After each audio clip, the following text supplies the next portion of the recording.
Vaccination कितनी महत्वपूर्ण है बच्चे के लिए? इससे बच्चों की इम्यूनिटी पे भी फर्क पड़ रहा है और बच्चे बार बार बीमार हो रहे हैं। बच्चे भी सुसाइड करने लगे हैं कि जब अब माँ बीमार है, आप उस दौरान अगर बच्चे को दूध पिला रहे हो तो वो और ज्यादा लाभदायक है। जो चीज मदर जज कर लेगी बच्चे में, वो ना डॉक्टर कर सकता, मैं भी नहीं कर सकता। जब एक महिला, एक माँ प्रेग्नेंट होती है, वहां से वो ऐसी क्या केयर करे कि उनका बच्चा एकदम हेल्दी पैदा हो। पैदा होने से लेके 28 दिन तक हम बच्चे को नियोनेट कहते हैं। बॉडी में से पीलिया केवल 2 ही चीजों से निकलता है, या तो आपके यूरिन से या आपके स्टूल से। एक्सक्लूसिव ब्रेस्ट फीड कहते हैं इसको हम, EBF। 6 मंथ तक हर बच्चे को आपको कराना ही कराना है। यहाँ तक कि ऑटिज्म भी आजकल बहुत बच्चों को कॉमन हो रहा है, होता जा रहा है। तो वो इतना टॉक्सिक है कि वो बच्चे की जान तक ले सकता है। जितनी बॉडी की हमारी नीड है पानी की, ना वो बच्चे पी रहे हैं ना हम पी रहे हैं। पानी आपका 50% इलाज कर देगा अगर आप पानी ठीक कर लेते हैं। बच्चों के बाल अब छोटे बचपन में ही सफेद होने लगते हैं। इंडिया 2nd नंबर की कंट्री बन गया है डायबिटीज में, हाइपरटेंशन में। नमस्कार दोस्तों, जय श्री राधे। स्वागत है आपका एक और बहुत शानदार पॉडकास्ट में। आज का पॉडकास्ट बहुत ही खास होने वाला है क्योंकि आज बात करने वाले हैं हम अपने आने वाली जनरेशन की, यूथ की, छोटे बच्चों की। आज के टाइम में आपने देखा होगा बच्चों में नई नई प्रॉब्लम्स आना शुरू हो गई हैं। बच्चों की मोबाइल की स्क्रीन टाइम बढ़ गया है, ऑटिज्म की प्रॉब्लम बढ़ गई है, बच्चे लोनली फील करने लगे हैं, बच्चे भी डिप्रेशन में जाने लगे हैं, बच्चे भी सुसाइड करने लगे हैं, उनके सुसाइडल अटेम्प्ट बहुत ज्यादा बढ़ने लगे हैं, बच्चे अपने आप को हार्म करने लगे हैं, माँ बाप से अलग अपने आप को मानने लगे हैं। आजकल नए नए टर्म्स लेकर आ रहे हैं, जेनजी हो रहे हैं। बच्चों में एक गलत आदतें बहुत जल्दी अट्रैक्ट हो रही है, नेगेटिविटी को बहुत जल्दी एब्जॉर्व कर रहे हैं। तो छोटे बच्चों की पालन पोषण भारण कैसे करना चाहिए, उनको किस तरीके से टेक केयर करनी चाहिए। लोगों ने पेरेंटिंग के ऊपर वीडियोस बनाना स्टार्ट कर दिया कि बच्चों को पालना कैसे है। तो आज हमारे पॉडकास्ट बहुत ज्यादा खास होने वाला है क्योंकि हमारे पॉडकास्ट में कोई कोचेज या कंसल्टेंट नहीं है। आज हमारे यहाँ खुद डॉक्टर राहुल बिधूरी जी आए हैं, जो कि एक पीडियाट्रिशियन एंड न्यूरोटोलॉजिस्ट हैं। Rama institute of medical science Baghpat में सर अभी सीनियर कंसल्टेंट हैं। वो आपको वो बेसिक बातें बताएंगे छोटे बच्चों की, कि छोटे बच्चों की हर एक प्रॉब्लम का सॉल्यूशन किस तरीके से होगा। तो हम बिल्कुल शुरुआत करेंगे इन्फेंट से लेके 18 साल तक के बच्चों की। तो आपका बच्चा इसमें 0 से लेके 18 तक कहीं भी अगर स्टैंड करता है और आपके बच्चे की कोई भी छोटी प्रॉब्लम चल रही है, तो प्लीज ये पॉडकास्ट 1 सेकंड भी स्किप मत करना, क्योंकि हम लोग बहुत ही सीरियस टॉक करने वाले हैं। तो हम स्वागत करते हैं अपने शो में, अपने पॉडकास्ट में डॉक्टर राहुल सर का। राहुल सर नमस्कार। नमस्कार। कैसे हैं आप? बढ़िया। राहुल सर, मैं सबसे पहले एक बहुत छोटी सी गुजारिश करूंगा कि आप हमारे व्यूअर से कनेक्ट करने के लिए एक अपना शॉर्ट इंट्रोडक्शन दे दें प्लीज। ओके, धन्यवाद ध्रुव जी, आपने मुझे शो में बुलाया। Thank you so much. इसके लिए मैं आपको धन्यवाद कहता हूँ। मैम आपको भी। मैं doctor Rahul Bidhuri, MBBS MD, paediatrician and neonatologist हूँ। फेलोशिप भी मैंने की हुई है और 8-9 ईयर का मुझे एक्सपीरियंस है बच्चों का। बड़ी बड़ी संस्थाओं में मैंने काम किया है, दिल्ली और दिल्ली के आसपास। अभी मैं फ़िलहाल Rama institute of medical science and hospital, जो कि एक बहुत बड़ा ग्रुप है, उन्होंने अपना हॉस्पिटल बागपत में अभी खोला है, जो बिल्कुल हाईवे पे है, दिल्ली सहारनपुर रोड पर। तो मैं उसी में अभी कार्य कर रहा हूँ। वहाँ पे अभी मैं सबसे सीनियर डॉक्टर भी हूँ और हम हर तरह का वहाँ बच्चे का इलाज कर रहे हैं। तो Rama institute of medical science जो बागपत में अभी ओपन हुआ है हॉस्पिटल, उसमें क्या क्या सर्विसेज प्रोवाइड की जा रही हैं? हम उसमें मैं अगर अपने डिपार्टमेंट की बात करूं तो पीडियाट्रिशियन हूं मैं। तो पीडियाट्रिक्स में हम सारी बेसिक फैसिलिटीज़ से लेकर अच्छी जो हायर फैसिलिटीज़ हैं, जो एक बहुत बड़ा हॉस्पिटल देता है, जो ज़रूरी होता है बच्चे के लिए, वो हम सारी सुविधाएं दे रहे हैं। सबसे पहला ज़रूरी होता है कि डॉक्टर के साथ साथ हमारा स्टाफ, जो डॉक्टर के पीछे से बच्चे को संभालता है, देखता है, वो हमारा यहाँ बहुत अच्छा स्टाफ है। हमारे हर तरह की जांचें यहाँ की जा रही है। और जो छोटों बच्चों का रखने के लिए एक, आपने सुना होगा, NICU होता है, न्यूनेटल इंटेंसिव केयर यूनिट। तो वो NICU है हमारे यहाँ, नर्सरी जिसे कहते हैं आम भाषा में। और एक होता है PICU, paediatric intensive care unit, जिसमें जो है, जो बच्चे थोड़े सीरियस हैं या ज़्यादा गंभीर रूप से बीमार हैं, उन्हें हम रखते हैं। और जनरल वार्ड की भी हमारे यहाँ सुविधा है। बच्चों से रिलेटेड हम हर चीज़ का इलाज करते हैं, जो भी हमारे पास आता है, आसपास के लोग बच्चों को अपने लेकर आते हैं। और मैं अपने फेसबुक और इंस्टा पे भी लोगों को कुछ क्वेरीज होती हैं तो मैं उनका जवाब देता हूँ, उनको सही सलाह देता हूँ। काफी अच्छी services sir Rama institute of medical science and hospital में आप दे रहे हैं। तो मैं अभी सभी को बताना चाहूंगा कि रामा इंस्टीट्यूट एक बहुत बड़ा ग्रुप है, मल्टीपल इनके हॉस्पिटल्स हैं, कॉलेजेस हैं, जगह जगह इन्होंने हॉस्पिटल्स खोले हुए हैं और लोगों के लिए मतलब हेल्थ में बहुत बड़ा नाम है। और आज के टाइम में राहुल सर जैसे सीनियर कंसल्टेंट जो रामा इंस्टीट्यूट में है, और उनका होना ही अपने आप में एक बहुत बड़ी बात है। तो अगर आपका बच्चा किसी भी तरीके की प्रॉब्लम से गुजर रहा है, चाहे वो ऑटिज्म की है, डाइजेशन की, इंडाइजेशन की है, हेल्थ नहीं बढ़ रही, मोटा नहीं हो रहा, पतला बहुत ज्यादा है, या बहुत ज्यादा मोटा है, पतला नहीं हो रहा, हाइट नहीं बढ़ रही है, पढ़ने में मन नहीं लगा रहा है, एंड सो आंसर बच्चों की मल्टीपल है कि बार बार बुखार आ रहा है, इम्यूनिटी बूस्ट नहीं हो रही है, कोविड की वजह से बच्चों का बहुत लॉस हुआ है, स्कूल पढ़ाई में मन नहीं लग रहा है, तो हर तरीके की, चाहे वो मेंटल हो, फिजिकल हो, किसी भी तरीके की प्रॉब्लम हो, आप रामा इंस्टीट्यूट से कनेक्ट कर सकते हैं, जो कि अभी बागपत में नई ब्रांच ओपन हुई है। एंड राहुल सर को आपने वीडियोस में ऑलरेडी पहले देखा होगा, तो डिस्क्रिप्शन में भी रामा इंस्टीट्यूट की हम आपको डिटेल दे देंगे, एंड स्क्रीन पर भी Rama institute of medical science hospital का नंबर जो है, जिसे हम शॉर्ट में रिम्स कहते हैं, आपको आ रहा होगा, तो आप डायरेक्ट रामा से कनेक्ट कर सकते हैं। तो हम शो में आगे बात करते हैं कि बच्चों की एग्जैक्ट प्रॉब्लम आजकल चल क्या रही है, जो डॉक्टर राहुल सर ने नोटिस की है। देखिए, सबसे पहले मैं बताना चाहूँगा, आप दोनों ही मदर फादर हैं, जी, आपके भी बच्चे हैं, हाँ जी, हाँ जी। आपने भी जब बच्चा पैदा हुआ होगा कुछ समस्याओं को फेस किया होगा, कुछ आपको भी परेशानियाँ हुई होंगी, तो आपको अच्छे से पता है कि बच्चों को क्या क्या दिक्कतें आजकल होती हैं। जी, और आजकल जो है ये सब चीज़ तो अधिकतर आजकल लोगों को पता ही है, खांसी है, जुकाम है, बुखार है, उल्टी है, दस्त है, ये सब बच्चों की कॉमन बीमारियां हैं। जी। लेकिन जो आज के समय में मैं देख रहा हूँ सबसे ज़्यादा, जो लोग मेरे पास आ रहे हैं अपने बच्चों को लेके, पेरेंट्स जो सबसे ज़्यादा कंप्लेन लेके आ रहे हैं बच्चों की, वो सबसे पहली कंप्लेन है खांसी, रिकरेंट कफ। बच्चों को बहुत जल्दी जल्दी उनका थ्रोट इन्फेक्शन और खांसी बहुत ही जल्दी जल्दी रिकरेंट, जल्दी जल्दी समय में, ठंड में, गर्मी में, जब मौसम पलटता है उस दौरान बहुत ज़्यादा रिकरेंट कफ की समस्या आजकल आ रही है। और इसके पीछे जो सबसे बड़ा फैक्टर है वो है पॉल्यूशन। जी, क्योंकि हम और आप तो पॉल्यूशन को मान रहे हैं, समझ रहे हैं, लेकिन आप एक चीज़ ये भी मानिए कि वो जो बच्चा है छोटा, वो किसी को बता नहीं सकता है, किसी से कह नहीं सकता है, या उनको अभी इस चीज़ के बारे में पता नहीं है, वो भी वही ब्रेथ ले रहे हैं, एयर जा रही है उनके True. अंदर, तो बच्चों को भी इससे बहुत टॉक्सिक इफेक्ट आ रहा है। बच्चों को इससे लंग्स की प्रॉब्लम, ब्रीदिंग प्रॉब्लम, थ्रोट की प्रॉब्लम, रिकरेंट कफ, ये बहुत ज़्यादा हो रहा है, जिससे बच्चों की इम्यूनिटी पे भी फ़र्क पड़ रहा है और बच्चे बार बार बीमार हो रहे हैं।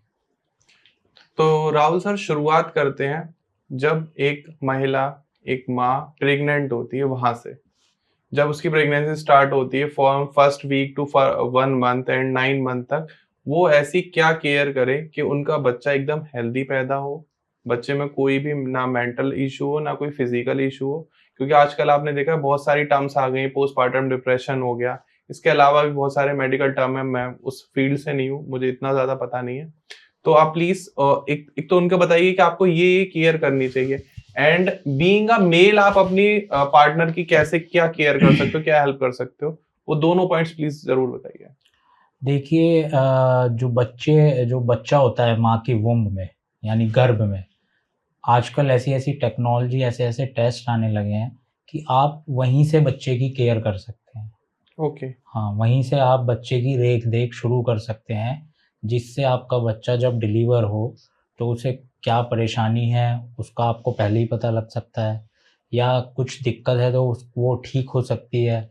इन चीज़ों का हम आजकल पता लगा सकते हैं। उसके लिए जो हमें जिस चीज़ का ध्यान देना होता है वो होता है ANC, एंटीनेटल चेकअप। ओके, वो हर मदर को 3 बार अपनी प्रेग्नेंट टाइम जो कंसीव पीरियड है हमारा 9 मंथ का, उसमें 3 बार जरूर, भारत सरकार ने भी यही अभी रूल बना रखा है कि 3 बार आप जो है जरूर एंटीनेटल चेकअप कराएं। उसमें आपकी जो है कुछ नॉर्मल जांचें, खून की, आपका वज़न, और आपका पहला बेबी है या दूसरा बेबी है, आपका रजिस्ट्रेशन, और आपको कुछ जो है बेसिक जानकारियाँ दी जाती है। डॉक्टर्स भी देते हैं और जो हमारे पीएचसी और जो सीएचसी सरकारी बने होती हैं, इनसे भी लाभ उठा सकते हैं। जो लोग एफर्ट कर सकते हैं वो प्राइवेट अपने चिकित्सक के, अपने पीडियाट्रिशियन के पास जा सकते हैं। आपकी जो गायनी है, जो ऑब्स्टेट्रिशियन है आपकी, जो आपका देख रही हैं, वो आपको अगर कुछ लगता है कि कुछ बेबी में कुछ प्रॉब्लम हो सकती है, कुछ अल्ट्रासाउंड उन्होंने कराया है एएनसी चेकअप में, तो वो पीडियाट्रिक्स के डॉक्टर के पास आपको रेफ़र कर देती हैं कि आप एक बार बच्चे के डॉक्टर से मिल लीजिए, शायद आपके बच्चे को कुछ परेशानी हो सकती है, एक बार आप उनसे कंसल्ट कर लीजिए। तो जब वो हमारे पास में आते हैं, तो हम बेसिकली उनका फीटल इको नाम से एक टेस्ट होता है। ओके। उसमें क्या है, बच्चे की पूरे दिल की जानकारी हमें मिल जाती है, क्योंकि आपने सुना होगा एक चीज़, बच्चों के दिल में छेद। हाँ, ये बहुत सुना होगा कि हमारे बच्चे के दिल में छेद है या नहीं है, या दिल कम धड़क रहा है या ज़्यादा धड़क रहा है।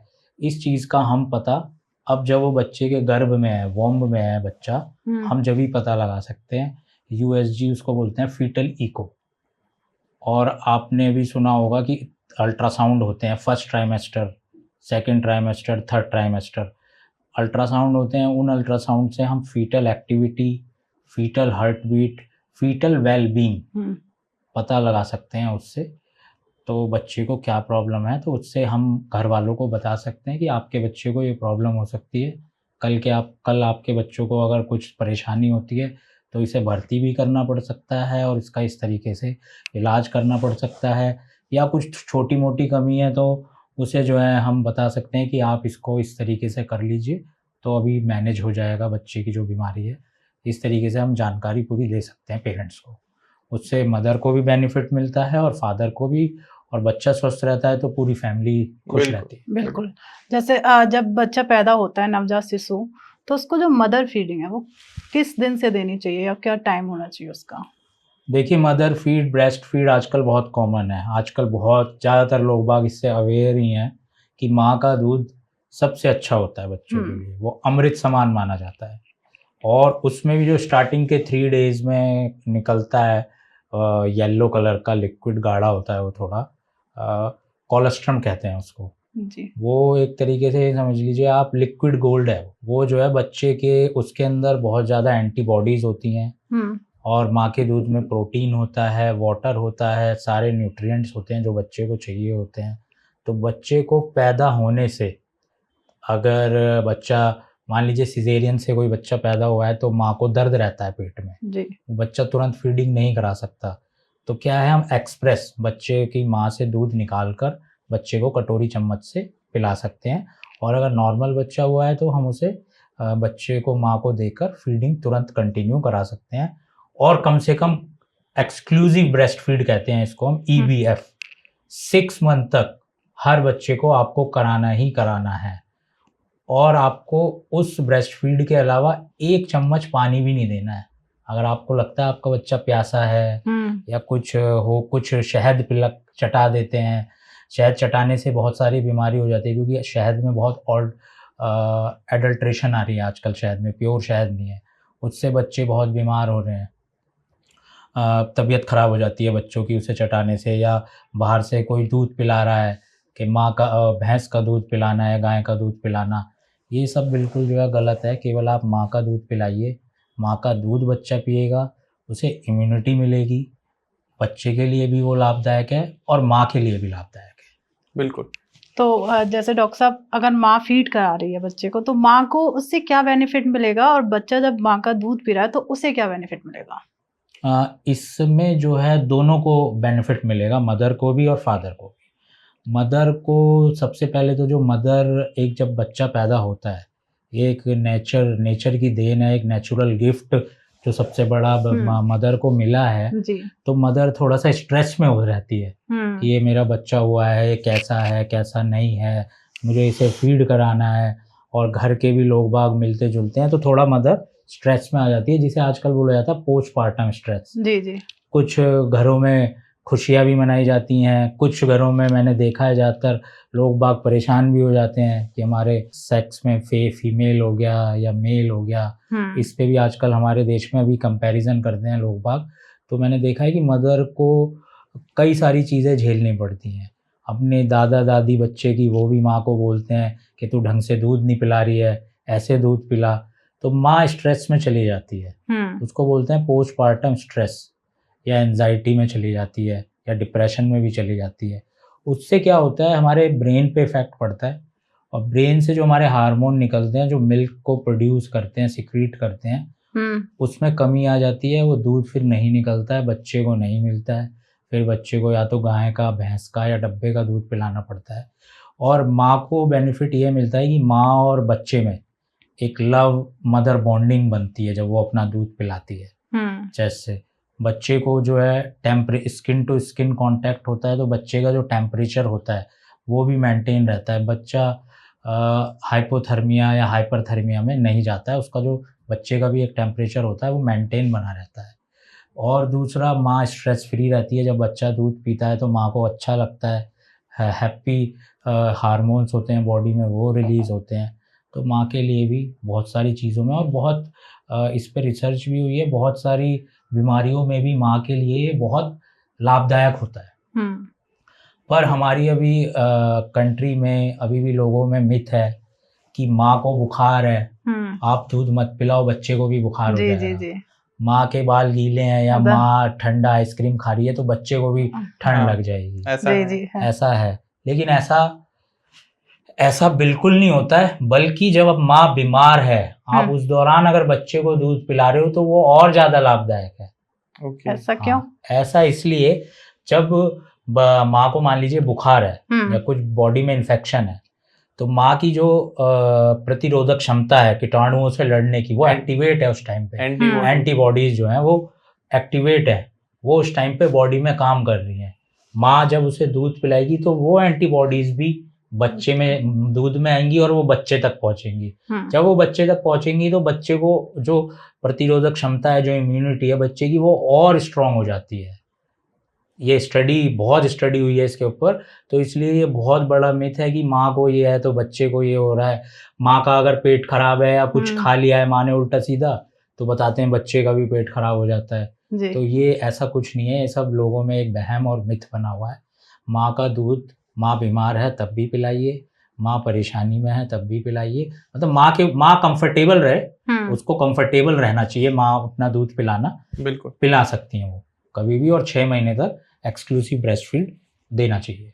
सर, जैसे ही बच्चे का बर्थ होता है तो हॉस्पिटल वालों पे ज़्यादातर ये एलिगेशंस लगे जाते हैं कि हमारे बच्चे को मशीन में कैद कर लिया इन लोगों ने, 3 दिन के लिए, 4 दिन के लिए NICU में रख लिया, और वो उसके पीछे का रीज़न नहीं जान पाते कि कोई आपका बच्चा क्यों कैद करेगा।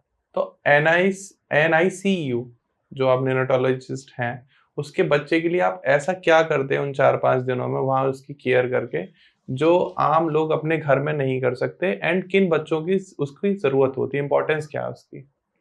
देखिए, अगर बच्चा आपका स्वस्थ है, नॉर्मल वेट है, बच्चे की कुछ चीज़ें होती हैं जो हम बच्चों में पैदा होते ही देखते हैं। मैं पीडियाट्रिशियन हूँ तो मेरा काम होता है देखना कि बच्चा नॉर्मल है या नहीं है। बच्चा सांस ठीक से ले रहा है, नहीं ले रहा है, बच्चे में ऑक्सीजन की मात्रा पूरी है, जिसे हम SpO2 बोलते हैं, चेक कर लेते हैं जी। वो कम तो नहीं है, कहीं बच्चा नीला तो नहीं पड़ रहा है, कहीं बच्चे की एक्टिविटी जो है वो लो तो नहीं है, डल तो नहीं है, बच्चा लिथार्जिक पड़ा है। ये कुछ चीज़ें ऐसी होती हैं, और कुछ हमारी मेडिकल टर्म्स हैं, उनको हम चेक करते हैं, देखते हैं बच्चे में। अगर बच्चे में कुछ गड़बड़ी लगती है तो हम घर वालों को बताते हैं कि भाई बच्चे में ये परेशानी है, 2-4 दिन या इलाज, जितने भी दिन में उसका इलाज होगा उतने दिन के लिए आपको ये बच्चा नर्सरी में रखना पड़ेगा। और ऐसी समस्या सबसे ज़्यादा जब आती है जब मान लीजिए बच्चे का वोम्ब में है बच्चा, फीटल अल्ट्रासाउंड करा लिया, ठीक है, और कुछ उसमें परेशानी है, लेकिन आपकी गायनी मैम ने या आप खुद पीडियाट्रिशियन के पास नहीं गए, कुछ बच्चे में प्रॉब्लम है, तो आपको तो ठीक है, वो नॉर्मल लग रहा है, आपका ऑपरेशन हुआ या नॉर्मल डिलीवरी हुई, बच्चा जब बाहर आया आप एकदम से बच्चे की तबीयत खराब है या बच्चे को कुछ डिफेक्ट है, कुछ जेनेटिकल प्रॉब्लम है, तो उसे तो नर्सरी में ही रखना पड़ेगा। क्योंकि छोटे बच्चे का पैदा होने से लेके 28 दिन तक हम बच्चे को नियोनेट कहते हैं, और NICU में ही उसका इलाज होता है, क्योंकि वहाँ एक टेम्परेचर मेंटेन किया जाता है, उसमें टेम्परेचर में बच्चों को रखा जाए, ट्रेंड स्टाफ होता है, बच्चे की हर चीज़ पे ऑब्ज़र्व करना पड़ता है, बच्चे को 24 घंटे ऑब्ज़र्वेशन में बिल्कुल आँखों के सामने अपने रखना पड़ता है, डॉक्टर को बहुत अलर्ट रहना पड़ता है, क्योंकि बच्चा जो है अगर थोड़ा भी सिक है, बीमार है, तो कभी भी उसकी हालत एकदम बिगड़ सकती है, जी। क्योंकि वो बता नहीं सकता कि मैं बीमार हूँ। हाँ जी। सिर्फ आप ही देख के ही बता सकते हैं या हम ही देख के ही बता सकते हैं कि बच्चा बीमार है हमारा। बिल्कुल। क्योंकि आपने देखा भी होगा कि जो ऑब्जर्वेशन होती है, असली चीज़ बच्चे की ऑब्जर्वेशन ही होती है। बिल्कुल। जो मदर होती है वो सबसे अच्छा जज होती है बच्चे के लिए। जी, जी। जो चीज़ मदर जज कर लेगी बच्चे में, वो ना डॉक्टर कर सकता, मैं भी नहीं कर सकता। बिल्कुल। माँ को पता चल जाएगी कि मेरे बच्चे में कुछ ना कुछ दिक्कत हो रही है, आज ये दूध नहीं पी रहा है या हिल-डुल कम रहा है या आज ये खेल नहीं रहा है, तो माँ को सब पता चल जाता है कि इसके पेट में भी दर्द है, इसके आज इसको कुछ परेशानी है, सो नहीं रहा है, स्टूल पास नहीं कर रहा है, यूरिन पास नहीं कर रहा है। जी। तो ऑब्जर्वेशन जो है एनआईसीयू में वही ऑब्जर्वेशन बच्चों को दी जाती है, तो इसलिए बच्चे को एनआईसीयू में रखा जाता है। और ज़्यादातर जो बच्चे एनआईसीयू में रखे जाते हैं वो या तो कम दिन के जो पैदा हो जाते हैं, कुछ जी। परेशानी की वजह से, मान लीजिए माँ को कोई बीमारी है या कभी-कभी आपने सुना होगा माँ का बीपी बढ़ गया या माँ को कोई दिक्कत हो गई डिलीवरी के दौरान, जी। तो बच्चे को तुरंत ऑपरेशन करना पड़ा या डिलीवरी करनी पड़ी। बच्चा कम दिन का है, 9 महीने कंप्लीट नहीं हुए हैं, 38 वीक्स होते हैं जो कंप्लीट नहीं हुए हैं, तो बच्चा pre term, pre mature 3 kilo से 2.5 किलो से जो कम का हो जाता है बच्चा और समय से पहला हो जाता है, तो उस बच्चे की जनरल टाइम पीरियड एक ग्रोथ होने के लिए हम उसे नर्सरी में रखते हैं। बिल्कुल। इसलिए पेरेंट्स को लगता है कि हमारा बच्चा कुछ नहीं था, बच्चा तो पेट में था, निकला और इन्होंने जो है तुरंत नर्सरी में रख लिया। तो ये लोग बागों को ऐसा लगता है, इसीलिए वो जो है कहते हैं हमें कि डॉक्टर साहब आपने क्यों रख लिया हमारा बच्चा। और जनरली हमेशा एक चीज़ देखी जाती है, जब बच्चा जब पैदा होता है, न्यूबॉर्न बेबी, तो हमेशा उसे एक पीलिया जिसे कहते हैं, वो हर एक बच्चे को होता है, किसी को ज़्यादा किसी को कम। तो उसका होने का क्या रीज़न होता है और क्यों, और उसका घरेलू उपचार क्या हो सकता है? देखिए पीलिया जो है एक बहुत ही कॉमन चीज़ है ये। जी। जब हम पैदा हुए थे हमें भी हुआ था, जब आप हुए थे आपको भी हुआ था। लेकिन क्या है ये पीलिया, इसको बोलते हैं फिजियोलॉजिकल जॉन्डिस। ये जो छोटा बच्चा होता है उसका जो लीवर है वो आपकी और मेरी तरह मैच्योर नहीं है, इमैच्योर है, और पीलिया का सारा संबंध लीवर से होता है। तो जो बच्चे का लीवर इमैच्योर है अभी, तो उसके अंदर क्या होता है, जो जॉन्डिस जिसे हम बोलते हैं जॉन्डिस, ब्लड के अंदर एक चीज़ होती है बिलिरुबिन जी, उसकी मात्रा एक लेवल तक होती है, अगर उससे ज़्यादा बढ़ जाती है तो बच्चा पीला पड़ने लगता है। तो होता क्या है, अधिकतर हफ्ते या 8 या 10 दिन तक वो जो है पीलिया बॉडी से अपने आप निकल जाता है। जितना माँ अपने बच्चे को दूध पिलाएगी उतना ही बच्चा यूरिन पास करेगा, उतना ही बच्चा स्टूल पास करेगा, उतना ही पीलिया कम होगा। बॉडी में से पीलिया केवल 2 ही चीज़ों से निकलता है, या तो आपके यूरिन से या आपके स्टूल से, चाहे वो एडल्ट हो चाहे वो न्यूनेट हो। तो बच्चे का कब निकलेगा, जब आप जितना उसे ज़्यादा से ज़्यादा फीड कराएंगे। बिल्कुल। आप उसे 2 आवरली 3 आवरली या कंटिन्यू फीड करा रहे हैं तो बच्चा यूरिन जितना पास करेगा, आप देखते हो डार्क येलो कलर का उसका यूरिन निकलने लगता है, तो उतना ही पीलिया कम होता जाता है जी। लेकिन कुछ बच्चों में ब्लड ग्रुप के अकॉर्डिंग, कुछ हमारे ब्लड ग्रुप ऐसे होते हैं, नेगेटिव ब्लड ग्रुप जो होते हैं जिसे हम बोलते हैं RH फैक्टर जी। जैसे A पॉजिटिव, B पॉजिटिव, जो ये पॉजिटिव नेगेटिव है, ये this is Rhesus factor, RH factor होता है ये। तो कुछ उसके अंदर जो है, मतलब मैं आपको समझाने लगूँ तो बहुत टाइम लगेगा, आप समझने मेरे लिए भी बहुत मुश्किल है समझाना आपको। तो कुछ ब्लड ग्रुप ऐसे होते हैं जो नेगेटिव होते हैं, उन बच्चों में बिलिरुबिन ज़्यादा मिलता है, उसको हम बोलते हैं हाइपर बिलिरुबिनीमिया। तो उस कंडीशन में क्या होता है कि जो हमारा बिलिरुबिन होता है वो बॉडी में बढ़ता है तो बच्चा पीला दिखता है। तो आप उसे, अगर आपके बच्चे को पीलिया आपको लग रहा है तो आप अपने पीडियाट्रिशियन के पास ज़रूर जाइए। चाहे वो नॉर्मल है नहीं है, आप ज़रूर जाइए, पीडियाट्रिशियन देखेगा, लेवल चेक करते हैं हम लोग। अगर लगता है ज़्यादा लेवल है तो हम उसको, एक फ़ोटोथेरेपी होती है अपनी नर्सरी में, लाइट में रखते हैं मशीन में, वो 2-3 दिन में सेटल हो जाता है। और अगर लगता है वैल्यूज़ ठीक हैं, ये अपने आप ही घर पे ठीक हो जाएगा, तो मदर फादर को काउंसलिंग करके समझा के कि आप इसको जो है दूध ज़्यादा से ज़्यादा पिलाइए, जितना ज़्यादा दूध करेगा। ज़्यादातर 60-70% केसेस में तो अपने आप ही ठीक हो जाता है। कुछ केसेस में होता है कि बहुत ज़्यादा बढ़ जाता है, क्योंकि बिलिरुबिन बढ़ना it is very dangerous condition. बिल्कुल। अगर बिलिरुबिन एक बार बढ़ गया और हमारे ब्लड ब्रेन बैरियर को क्रॉस करके वो हमारे ब्रेन में चला गया, तो वो इतना टॉक्सिक है कि वो बच्चे की जान तक ले सकता है। जी बिल्कुल। उसे फिर रिवर्स कर पाना, ठीक कर पाना बच्चे को बहुत मुश्किल है। इसलिए जॉन्डिस है तो नॉर्मल ही चीज़, लेकिन आपको लग रहा है कि आपका बच्चा डल हो रहा है, ज़्यादा पीला लग रहा है, आंखें भी पीली लग रही हैं, तो आप अपने बच्चे को ज़रूर दिखाइए। पीडियाट्रिशियन को ज़रूर दिखाना चाहिए। जान है तो जहाँ है, मेरा मानना ये है। और बच्चे के लिए तो बिल्कुल, अभी मेरे खैर मैं पेरेंट नहीं बना हूँ, आगे बन जाऊँगा पेरेंट, तो मुझे पता चलेगा कि बच्चे की जो है कितनी इम्पोर्टेंस होती है लाइफ। तो डॉक्टर साहब, जब बच्चा पैदा होता है तो सबसे पहले देखो पेरेंट्स बनते हैं, इतनी तो पता ही नहीं होता है। सबसे पहला जो रोल आता है मदर फीड का हो गया कि चलो बच्चे को माँ का दूध पिलाना है। फिर आता है वैक्सीनेशन। वैक्सीनेशन कितनी महत्वपूर्ण है बच्चे के लिए? देखिए, वैक्सीनेशन जो है बच्चे के लिए बहुत इम्पोर्टेंट चीज़ है। वो वैक्सीनेशन का मतलब बेसिकली ये होता है कि बच्चे को हम एक इंजेक्टेबल या मुंह से दवाई पिला रहे हैं। जो बच्चा वो कभी आगे बीमार होता है तो उसको किल करने के लिए, उसके बैक्टीरियाज को। तो ये बच्चों को आगे बीमार ना पड़े, बच्चों को बीमारियां ना हो, इसलिए वैक्सीनेशन कराना बहुत ज़रूरी है। और आजकल क्या है, कुछ लोगों में ये थोड़ा मिथ भी है कि हम वैक्सीनेशन लगवाएंगे तो हमारा बच्चा शायद बीमार हो जाएगा, फीवर आ जाता है जनरली। हाँ, फीवर तो आता ही है अधिकतर, जो है ये तो बेसिक चीज़ है कि आता ही है फीवर, क्योंकि बच्चे को जब थोड़ा पेनफुल तो होता ही है वो, और कोई हम बाहर की चीज़ इंजेक्ट कर रहे हैं तो वो बच्चे को थोड़ा प्रॉब्लम उसमें होता ही है, बच्चा इरिटेबल भी हो जाता है। जी जी जी। और बच्चे और कुछ पेरेंट्स ये भी सोचते हैं कि बच्चे को वैक्सीनेशन देना गलत है।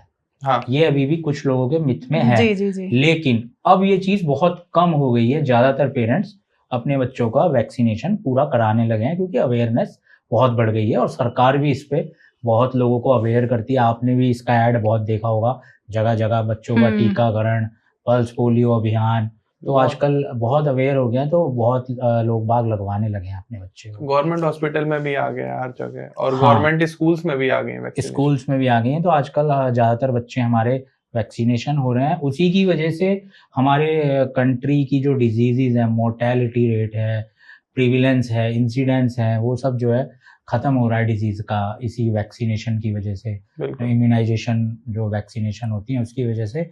और कुछ बेसिक वैक्सीनेशन है कि जो भारत सरकार ने अपनी बनाई हुई है, उसको बोलते हैं नेशनल इम्यूनाइजेशन शेड्यूल। हाँ, तो अब मान लीजिए कुछ वैक्सीनेशन जो नेशनल इम्यूनाइजेशन शेड्यूल में नहीं आती हैं, सरकार उन्हें नहीं देती है, फ्री में ही लगाती है सरकार, तो नहीं लगती हैं, आप प्राइवेट मेडिकल स्टोर से खरीद के आप अपने पीडियाट्रिशियन से उन्हें लगवा सकते हैं। तो जो अफोर्ड नहीं कर सकता है, मान लीजिए कोई नहीं कर सकता है अफोर्ड, वैसे तो ज़्यादा महंगी है नहीं, मुझे लगता है जो पेरेंट्स आजकल रेस्टोरेंट में एक टाइम का खाना खा लेते हैं हफ्ते में या जा रहे हैं, तो वो बेसिकली लगवा लेंगे। इतनी महंगी वैक्सीन है नहीं, लेकिन ये थोड़ा सा मिथ बना हुआ है कि वैक्सीन शायद बहुत महंगी आती है। जी जी बिल्कुल। हाँ, और भाई मैं तो जो है वैक्सीन बहुत लोगों को जो है प्रेफर करता हूँ कि अगर आप एफर्ट नहीं कर रहे हैं तो आप कम से कम सरकारी तो लगवाइए फ्री में। जी। आशा वर्कर होती है जो एक्रीडेटेड सोशल हेल्थ एक्टिविस्ट, सरकार की तरफ से एक ब्लॉक में, एक जोन में, आपके गली मोहल्ले में अपॉइंट होती हैं।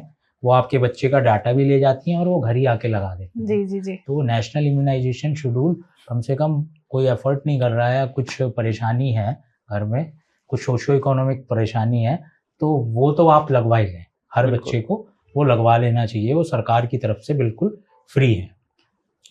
और इम्यूनाइजेशन जो है हमारे देश में, इसके ऊपर सरकार बहुत जोर दे रही है, इसके ऊपर बहुत खर्चा भी करती है बजट में, हेल्थ जो हमारा बजट है। और हम पीडियाट्रिशियन भी कोशिश करते हैं कि ज़्यादा से ज़्यादा बच्चों को वैक्सीनेशन मिले। और जो हमारे यहाँ बच्चे पैदा होते हैं, जितनी भी डिलीवरीज होती हैं, तो उसमें बेसिकली 3 वैक्सीन हम जो है तुरंत लगा देते हैं बच्चे को, एट बर्थ जिसे बोलते हैं। जी। वो 3 वैक्सीन तो तभी बच्चे को तुरंत हॉस्पिटल में लग जाती है। जी जी जी। उसके वो 3 वैक्सीन होती है हमारी। नंबर पहली होती है BCG, दूसरी होती है हेपेटाइटिस बी। जी। ये दोनों इंजेक्टेबल है। एक शोल्डर में लगती है हमारे लेफ्ट डेल्टॉइड में BCG, और हेपेटाइटिस लगती है हमारी थाई में, लेटरल एस्पेक्ट ऑफ थाई में। और ओरल पोलियो वैक्सीन जो 2 ड्रॉप हम पिलाते हैं बच्चों को। ये 3 वैक्सीन बच्चे को पैदा होते ही एट बर्थ लग जानी चाहिए। फिर उसके बाद जो है 6ठे हफ्ते पे यानी 1.5 महीने पे लगती है। तो आप जब तक हॉस्पिटल से चले जाते हैं, डिस्चार्ज हो जाते हैं, तो आप बाहर लगवा सकते हैं, पीडियाट्रिशियन पे लगवा सकते हैं, हमसे लगवा सकते हैं, कहीं से भी लगवा सकते हैं, कोई प्रॉब्लम नहीं। जैसे अभी हमारे जो पेरेंट्स हमें सुन रहे हैं, तो जिसकी वैक्सीनेशन छूट जाती है, समय से उन्हें नहीं पता कि हमें किस समय पर लगवानी है, जो लगवाते हैं उन्हें भी पता है डॉक्टर हमेशा टाइम देता है। मान लीजिए किसी की 5 साल पे है या फिर 4 साल पे, अगर उनकी वो छूट जाती है तो क्या वो वैक्सीनेशन लग सकती है दोबारा या फिर उसे छोड़ना ही पड़ेगा? ये आपने एक बहुत अच्छा सवाल पूछा। इसमें पेरेंट्स कंफ्यूज रहते हैं कि ये हम इस डेट दी थी तो अब ये इस डेट में लग नहीं पाई, या कोई आप सरकारी में वहाँ अवेलेबल नहीं है, छुट्टी हो गई, या आप कहीं फंस गए, नहीं लग पाए, तो आप क्या करें? वैक्सीनेशन डे आपका मिस हो गया है। तो आपका जहाँ आपको बर्थ पे मैंने बताया 3 वैक्सीन लगती है, तो वहीं आपको एक चार्ट मिल जाता है। उसमें डेट लिखी होती है और टाइम भी लिखा होता है, कब कब आपको कौन कौन सी लगानी है। उसके आगे कॉलम भी खाली रहते हैं, वो आपको उसको बोलते हैं इम्यूनाइजेशन कार्ड या वैक्सीनेशन कार्ड। वो हर बच्चे का बनता है। जैसे कि बर्थ सर्टिफिकेट होता है, ऐसे ही इम्यूनाइजेशन कार्ड भी बच्चे का जरूर पेरेंट्स को रखना चाहिए अपने पास संभाल के। वो आगे बहुत डिजीज़ में काम भी आता है। और यहाँ तक कि वो कई कंट्रीज़ में तो उसके बिना आपके बच्चों का स्कूल में भी एडमिशन नहीं होगा। हमारे इंडिया में नहीं है अभी ऐसा। नहीं, अब तो नहीं, इंडिया में भी है। इंडिया में भी अब बहुत से स्कूलों में शायद मांगने लगे हैं कि वैक्सीनेशन बच्चे का होना जरूरी है। अगर मान लीजिए आपकी कोई वैक्सीन मिस हो गई है, किसी वजह से आप नहीं लगवा पाए हैं, तो ऐसा कोई फास्ट एंड रूल नहीं है कि आपको 5 तारीख बोली है तो आपको 5 में ही लगवानी है वैक्सीन। आप 6 में लगवा लीजिए, पॉसिबल है आप 7 में लगवा लीजिए, आप 3-4 दिन, 5 दिन, हफ्ता भर, 10 दिन आप लगवा सकते हैं। ऐसा कोई रूल नहीं है कि आप अगर लगवा लेंगे तो कुछ आपके बच्चे को प्रॉब्लम हो जाएगी या कुछ प्रॉब्लम होगी। कोई प्रॉब्लम नहीं है। 2 दिन आप पहले भी लगवा लेंगे जब भी कोई प्रॉब्लम नहीं है, 2-4 दिन लेट भी लगवा लेंगे जब भी कोई प्रॉब्लम नहीं है। पर डेट पे ही लगवाई जाए। अगर कोई आपके साथ प्रॉब्लम नहीं है, आप थोड़ा सा अटेंटिव रहें, वो ज़्यादा बेटर है कि आप अपना डेट पे ही लगवा लें। अगर पॉसिबल नहीं है किसी वजह से तो आप 2-4-5 दिन ऊपर नीचे लगवा लेंगे, उससे कोई दिक्कत नहीं है। मेन मोटो ये है कि आप लगवा लें बस, और टाइमली लगवा लें, वो ज़्यादा अच्छा है। बिल्कुल सर, अगर मैं बात करूं, बिल्कुल जो आपने छोटे बच्चों की बात करी जो 0 से लेके मतलब बर्थ से लेकर 28 दिन तक के रहते हैं, तो अपार्ट ऑफ खांसी की प्रॉब्लम के अलावा उनके अंदर ऐसे पेरेंट्स को क्या केयर करनी है जो उनको बहुत जल्दी वो बीमारी जो है रिपीटेडली उनको बाद में भी दिक्कत देगी? मैं जो है पिछले कुछ समय से देख रहा हूँ, एक 2-3 चीज़ें ऐसी गंभीर बच्चों में हो रही हैं, बहुत ही कॉमन है, और पेरेंट्स उसे जो है नॉर्मली ठीक कर सकते हैं, लेकिन उस चीज़ पे फोकस नहीं कर रहे हैं। और वो समस्या मैं देख रहा हूँ हर बच्चे को आजकल हो रही है। जी। सबसे बड़ी समस्या हो रही है स्टूल पास करने में, कॉन्स्टिपेशन। हाँ जी। हर बच्चे को आप देखेंगे, मेरे यहाँ जो भी क्लिनिक में बच्चे आते हैं और जितने भी मैं पेशेंट से मिलता हूँ, वो ये वाली चीज़ ज़रूर बताते हैं। बुखार खांसी जो है उन्हें परेशानी, वो तो बताते ही हैं। अगर मैं उनसे ये सवाल पूछ लेता हूँ, आपका बच्चा टॉयलेट जा रहा है, स्टूल पास कर रहा है, तो वो ठीक कर रहा है, उसका पेट साफ हो जाता है सुबह या नहीं होता? जी। तो वो यही कहते हैं कि नहीं, हमारा बच्चा 2 दिन में एक बार करता है, या बहुत ही स्टूल पास करने में बहुत पेन होता है, जोर लगाना पड़ता है इसको। तो ये एक बहुत बड़ी हमारे कंट्री में मैं देख रहा हूँ कि ये हर बच्चे में आजकल कॉन्स्टिपेशन की समस्या जुड़ती जा रही है। ट्रू, एकदम ट्रू। हाँ, और दूसरा जो है मैं देख रहा हूँ, जो बच्चे हमारे टाइम में जब हम थे तो खेलना कूदना और पापा मम्मी दादा दादी इन सबसे मिलना, बातचीत करना, कहानियाँ सुनना, एक साथ खाना खाना बैठ के, ये जो सब चीज़ थी, ये सब चीज़ अब बिल्कुल मैं देख रहा हूँ ख़त्म होती जा रहे हैं। बच्चे जितने भी हैं उन्हें साइकेट्रिक साइकोलॉजिकल प्रॉब्लम्स होती जा रही हैं। यहाँ तक कि ऑटिज्म भी आजकल बहुत बच्चों को कॉमन हो रहा है, होता जा रहा है। और ये कुछ बीमारियाँ ऐसी हैं। और बाकी जो है एक परेशानी और जो इंडिया में मैं देख रहा हूँ बहुत ज़्यादा होती जा रही है कि जो पेरेंट्स हैं वो उनकी डाइट। बच्चा रो रहा है तो क्या करो, बॉटल में दूध भरा, मुंह में लगा दो, चुप। बच्चा रो रहा है, चिप्स का पैकेट हाथ में दिया, चुप। बच्चा रो रहा है या बच्चा को कहीं गए, टॉफ़ी दे दी, चॉकलेट दिला दी, बच्चा खुश। उससे क्या है, पेशेंट टेंशन फ्री हो जाते हैं। पेरेंट्स जो है ये वाली चीज़ दिला देते हैं बच्चे को, इससे बच्चे की हेल्थ पे इफ़ेक्ट पड़ रहा है, वो मेंटली भी और हेल्थ वाइज भी वो बच्चा, उसकी इम्यूनिटी भी, ये सब चीज़ आजकल वीक होती जा रही है। जो पैकेजिंग फूड है वो मैदा और ये चिप्स, बिस्किट, नमकीन, ये सब जितने भी प्रोसेस्ड फूड, बेकिंग वाले फूड, ये सब जो है बच्चों के लिए बहुत ही ज़्यादा नुकसानदायक है। मैं आपको बता नहीं सकता, बहुत ज़्यादा नुकसानदायक है। तो डॉक्टर साहब, हमें बच्चों को ऐसी कौन सी चीज़ देनी चाहिए जिससे उनकी इम्यूनिटी ठीक रहे, और किन चीज़ों से बचाव करना चाहिए? जैसे आपने कहा अभी पैक्ड फूड होते हैं, इनसे बचाना चाहिए। तो हम जो हमारे पेरेंट्स हमें देख रहे हैं, तो उन्हें किन बातों का ज़्यादा ध्यान रखना चाहिए? देखिए, सबसे ज़्यादा तो ज़रूरी है बच्चों के लिए आजकल डाइट की, अगर हम बात करें हेल्थ से रिलेटेड, सबसे ज़्यादा ज़रूरी है बच्चों को अच्छी मात्रा में प्रोटीन मिले। जी।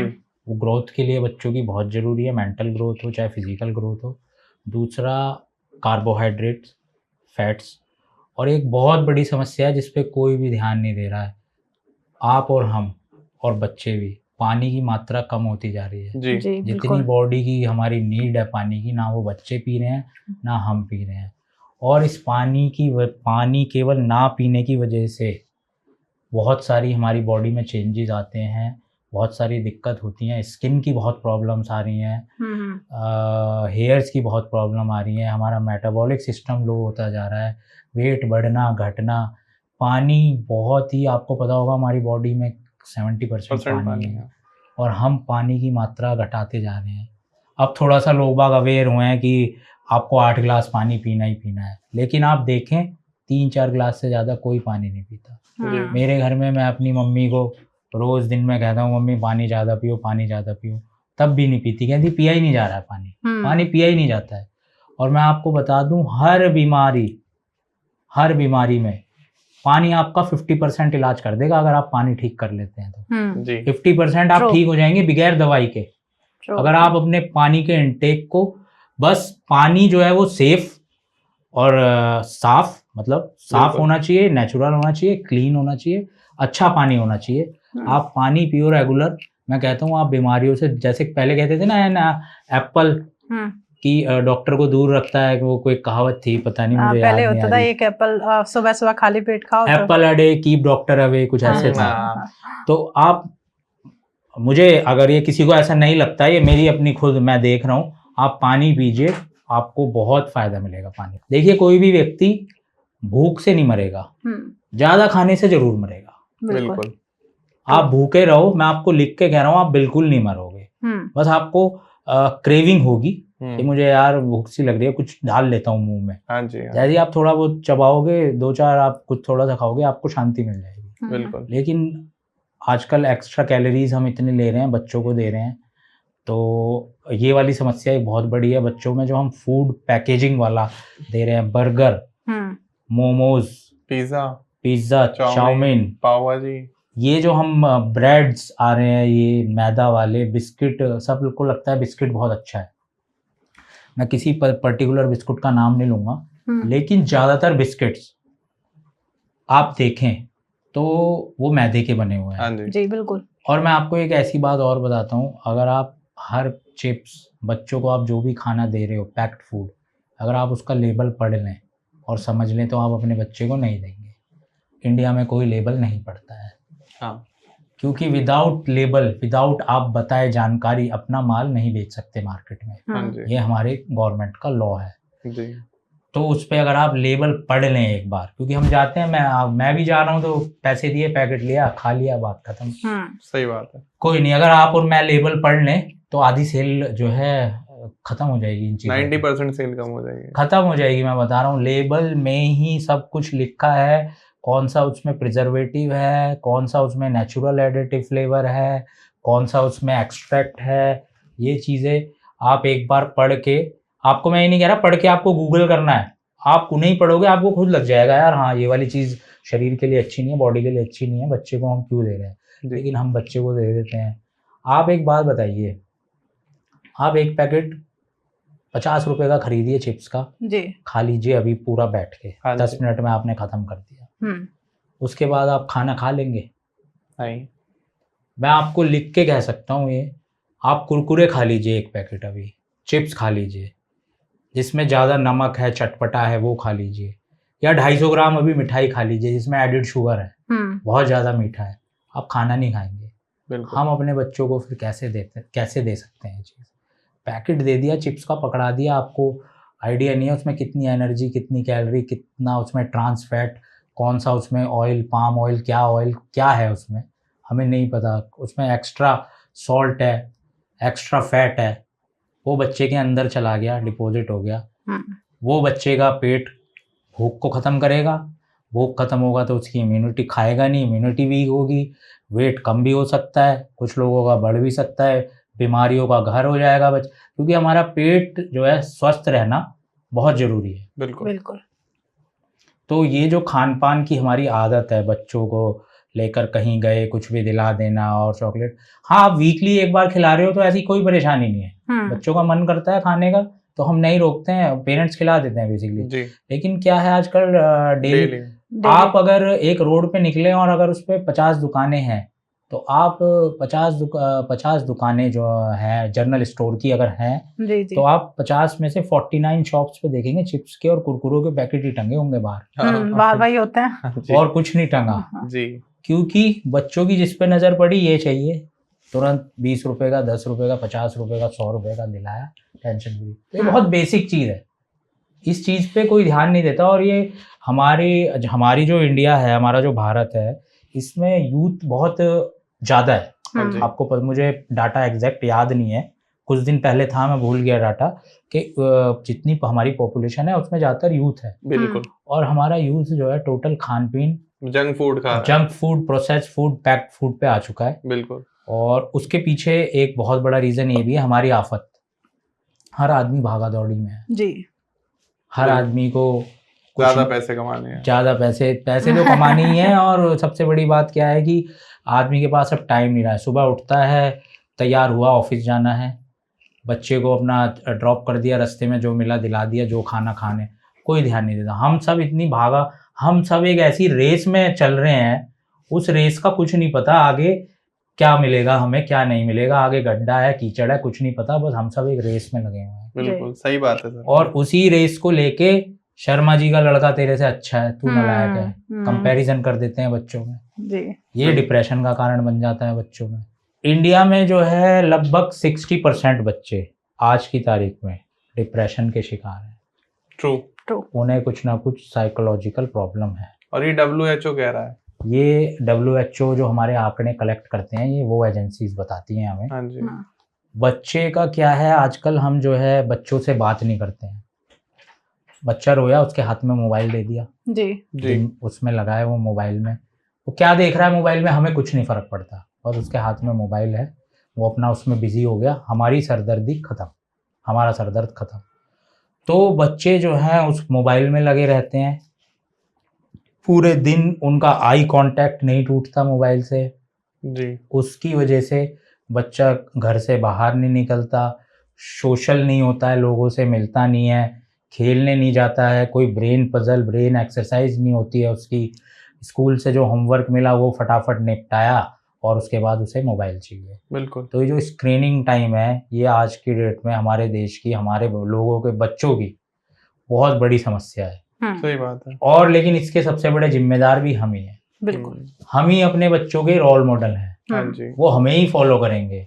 जब तक आप खुद 8 बजे 9 बजे मोबाइल को नहीं रख देंगे और उनके साथ नहीं सोएंगे, सोते टाइम मोबाइल देखना, बच्चों को प्रॉपर नींद नहीं आती है, ये एक डिप्रेशन का बहुत बड़ा कारण है। बिल्कुल। बच्चों के लिए प्रॉपर नींद उनकी ग्रोथ के लिए बहुत इंपॉर्टेंट है। एडल्ट्स में, टोडलर में और बेसिकली एडल्ट्स में, मतलब हमारे जैसों में भी नींद बहुत प्रॉपर होनी चाहिए, लेकिन बच्चों में खासतौर से प्रॉपर स्लीप का जो टाइम है वो बहुत बड़ा फैक्टर है एक बच्चों में ग्रोथ के लिए, हाँ जी, डिप्रेशन के लिए, उनकी मेंटल फिजिकल है वेलबींग के लिए नींद बहुत ज़रूरी है। लेकिन क्या है, हम जो है मोबाइल दे देते हैं और 2 चीज हम ऐसा कर रहे हैं मोबाइल के साथ जो बिल्कुल गलत कर रहे हैं। क्या? आजकल की जो मैं देख रहा हूँ प्रॉब्लम आ रही है, बच्चे ने हाथ में मोबाइल ले रखा है, आप उसे चम्मच से खाना खिला रहे हैं जी और जी उसका ध्यान मोबाइल में है। आप अगर देखें तो हर बच्चा मोबाइल के साथ खाना खाता है। हाँ उसके बिना नहीं खा पाते हो। नहीं खा पाते शायद आजकल। आपने भी अपने बच्चों में देखा होगा। बिल्कुल देखा आप है। उसमें लगा दो तो वो बच्चा खाना खाएगा, अगर मोबाइल नहीं है तो आप नहीं नहीं खाएगा, खाएगा। चाहे आप उसके लिए कितना ही अच्छा टेस्टी हेल्दी फूड बना दीजिए। वो सर आप ये तो और थोड़े बच्चों की बात करो, चम्मच वालों की। मैंने ऐसे बच्चे देखे हैं, या मैं अभी भी देख रहा हूँ कि बिल्कुल 3 महीने का है, 6 महीने का है, और वो बॉटल से भी जब दूध पी रहा है, जब उसके हाथ में ऐसे करके वो मोबाइल देख रहा है, इधर उसका मोबाइल चल रहा है, जब तक बॉटल चल रही है, मोबाइल बंद बॉटल बंद। स्क्रीन टाइम जो है ये हमने जो बच्चों को दे दी है, और 2 चीज़ों में हमें अपने बच्चे को बिल्कुल इंडल्ज नहीं करना है। खाते हुए तो आपको मोबाइल देना ही नहीं है, उसकी अगर ये वाली हैबिट पड़ गई, उसकी डाइट पे बहुत इफ़ेक्ट पड़ेगा, वो खाना नहीं खाएगा आगे, मोबाइल अगर नहीं दोगे आप उसे। रात को सोते समय अगर आप उसे मोबाइल दे रहे हो और छीन के कह रहे हो बेटा सो जा, वो बिल्कुल प्रॉपर नींद नहीं ले पाएगा। सुबह उठते ही अगर बच्चा आप उसे जो है मोबाइल दे रहे हो, सबकॉन्शियस माइंड होता है हमारा एक सुबह के टाइम में जब बच्चा उठता है, वो उसके माइंड, आजकल बच्चे सुबह टॉयलेट में ब्रश कर रहे हैं, मोबाइल देख रहे हैं, जी खाना खाते हुए और बेसिकली सोते हुए, ये मेरा मानना है अपनी पर्सनल तौर, मैं देखूंगा लोगों को देखते हुए आजकल बच्चों की, 2 समय तो कम से कम आप मोबाइल से बच्चों को दूर करिए ही करिए, और जितना हो सके उनका स्क्रीन टाइम कम करिए, उन्हें जी। मोबाइल जितना, और मेरा मानना है 2 साल तक आप उन्हें मोबाइल मत दीजिए। बिल्कुल 2 साल के बाद अगर यूज़ करना है तो आप उन्हें थोड़ा बहुत पर्टिकुलर टाइम में दीजिए। अगर आप 2 साल से पहले मोबाइल दे रहे हो तो मैं बच्चों में देख रहा हूँ बच्चे डिप्रेशन में जा रहे हैं, बीमार हो रहे हैं, ग्रोथ पे फ़र्क पड़ रहा है, और बच्चों की जो है इतनी समस्या बढ़ती जा रही हैं, और ये छोटी छोटी चीज़ों से बढ़ती जा रही हैं, जो इसका कोई किताब में भी इलाज नहीं लिखा है, या मुझे दवाई दे दे फिर ठीक है। ये तो मैं रोज़मर्रा में देख रहा हूँ, तो मैं देख देख के मुझे पता चल रहा है कि ये समस्या आ रही है। मैं वार्ड में जाता हूँ राउंड लेने, तो उसकी माँ, जब बच्चे को मैं देखने जाता हूँ, उसकी माँ उसको मोबाइल पकड़ाए रखती है। हॉस्पिटल में बच्चा जब एडमिट रहता है, वो बेड पे जब भी शांति से लेटता है जब उसके हाथ में मोबाइल होता है। तो आप ट्रीटमेंट के दौरान भी उसके पास में मोबाइल है, तो मैं सोचता हूँ जब वो घर में रहते हैं बच्चे, अभी मेरे बच्चे नहीं हुए हैं तो मुझे इतनी जानकारी पता नहीं है, बगैर मोबाइल के आजकल बच्चे कुछ काम ही नहीं कर रहे हैं, और उसके पीछे कारण है हम ही लोग, बिल्कुल मोबाइल में लगे रहते हैं पूरे दिन। बिल्कुल ये बात तो सही है, हम ही उनके रोल मॉडल हैं, हम ही पैकेट फूड और ये सब खाएंगे, तो वो आप फिर ये छोड़ दीजिए कि आपका बच्चा हेल्दी रहेगा। सही बात है। हमारा तो चल गया काम, हमारे टाइम पे फूड में एडल्ट्रेशन कम थी, मिलावट कम थी, हमने प्योर चीज़ खाई है घर परिवार से, लेकिन आजकल की जो हमारी जनरेशन है वो बिल्कुल हेल्दी नहीं रह सकती। सर छोटे बच्चों में 4-5 साल 7 साल 8 साल के बच्चों में आज के टाइम में ओबेसिटी भी बहुत कॉमन हो रही है, बच्चे बहुत जल्दी मोटे हो जा रहे हैं। अब पेरेंट्स को लगता है कि मेरा बच्चा तो हेल्दी है, ये जल रहे हैं हमारे बच्चों से, तो क्या ओबेसिटी बच्चों में होना सही है उनके फ्यूचर के लिए, और अगर सही नहीं है तो उसका कंट्रोल क्या, पेरेंट्स क्या ध्यान रखें डाइट में, हेल्थ में, कि उनके बच्चों की ओबेसिटी से प्रॉब्लम का सॉल्यूशन मिले? ओबेसिटी हमारे देश की बहुत बड़ी प्रॉब्लम है जी। अगर मान लीजिए 100 बच्चे मैं लूँ तो उसमें से 50-60 बच्चे ओबेसिटी आजकल है। हाँ जी। और बच्चों की जो मैं, आप मेरे से पूछ रहे थे कि क्या क्या समस्या है, तो उसमें ओबेसिटी भी एक समस्या है बहुत बड़ी। बिल्कुल आजकल बच्चे ओबेसिटी में बहुत बहुत ओबीज हो रहे हैं, और एक चश्मा, आंखों पे आजकल चश्मा भी बहुत जल्दी बच्चों को लगता है। ट्रू। और एक बहुत ही कॉमन चीज़ अगर आप देखें, बच्चों के बाल अब छोटे बचपन में ही सफ़ेद होने लगते हैं। हाँ, ये आप चीज़, ग्रे हेयर की बहुत बड़ी प्रॉब्लम आ रही है। ये सारी चीज़ घूम फिर के वहीं आ जाती है डाइट पे। जब तक हम इनकी डाइट ठीक नहीं करेंगे, जब तक इनको हम खुद नहीं सुधर के दिखाएंगे, तब तक ये बच्चे बिल्कुल भी, या हमारा आप पेरेंट्स हो, आपके बच्चे बिल्कुल हेल्दी फूड नहीं लेंगे तो ये सब प्रॉब्लम हमेशा आएगी आएगी। उसमें क्या होता है, जब बच्चा छोटा होता है आपका 1 साल का 2 साल का, तो उस टाइम पे क्या होता है, हमारी बॉडी फैट सेल्स बनाती है। हाँ जी।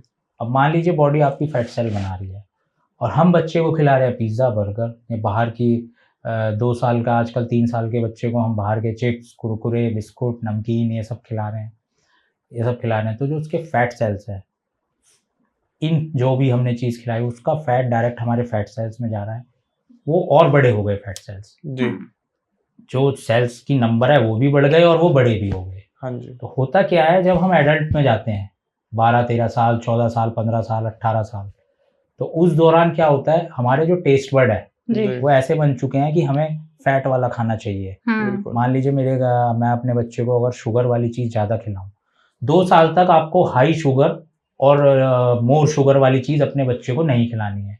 पैकेट फूड बिल्कुल नहीं खिलाना है, जंक फूड बिल्कुल नहीं खिलाना है, इस मोबाइल बिल्कुल नहीं देना है। ये 2 साल तक हर पेरेंट्स ध्यान रखे, 2 साल तक अपने बच्चे को ये बिल्कुल ना दे। अगर आप दे रहे हो तो उनके अंदर हम जो ये एक्स्ट्रा कैलोरीज दे रही हैं, ये फैट सेल में स्टोर हो रहा है, और स्टोर होने के बाद जो है, जब बच्चा एडल्ट होता है वो फैट वाली चीज़ खाता है तो वो और मोटा हो जाता है। जी तो आपने देखा होगा कि कभी कभी कोई खूब खा रहा है, वो जब भी पतला है, वो जी। इसीलिए पतला है, उसे बचपन में उसके घर वालों ने फैट सेल्स बड़ी मोटी नहीं हुई, उसको फैट वाला खाना नहीं खिलाया, ज़्यादा शुगरी फूड नहीं खिलाया उसे, शुगर वाला। मेटाबॉलिज्म मेंटेन हाँ, उसका स्टार्टिंग से ही जो है, जो बच्चा पतला है वो मतलब इसी वजह से पतला है कि उसे बचपन में ठीक फूड मिला है। बिल्कुल तो इसका हमारी आज की ओबेसिटी से, और जो आज की हमारी लाइफस्टाइल डिजीजेज हैं, जो कि हाइपरटेंशन है, डायबिटीज़ है, ओबेसिटी है, ये सब लाइफस्टाइल डिजीज़ हैं हमारी। हाँ जी जी इन सब का बचपन की हेल्थ से,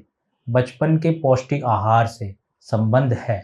जी अगर आप अब जो है बच्चे का केयर नहीं कर रहे हो, तो मान लीजिए बाई चांस आपका बच्चा बीमार नहीं हुआ, तो आपको एडल्टहुड में आके कुछ ना कुछ परेशानी आ जानी है। बिल्कुल इसी वजह से इंडिया में जो है, इंडिया 2nd नंबर की कंट्री बन गया है डायबिटीज़ में, हाइपरटेंशन में। जी बच्चे ओबेसिटी में 2nd नंबर की कंट्री है, 1st नंबर की यूएस से है।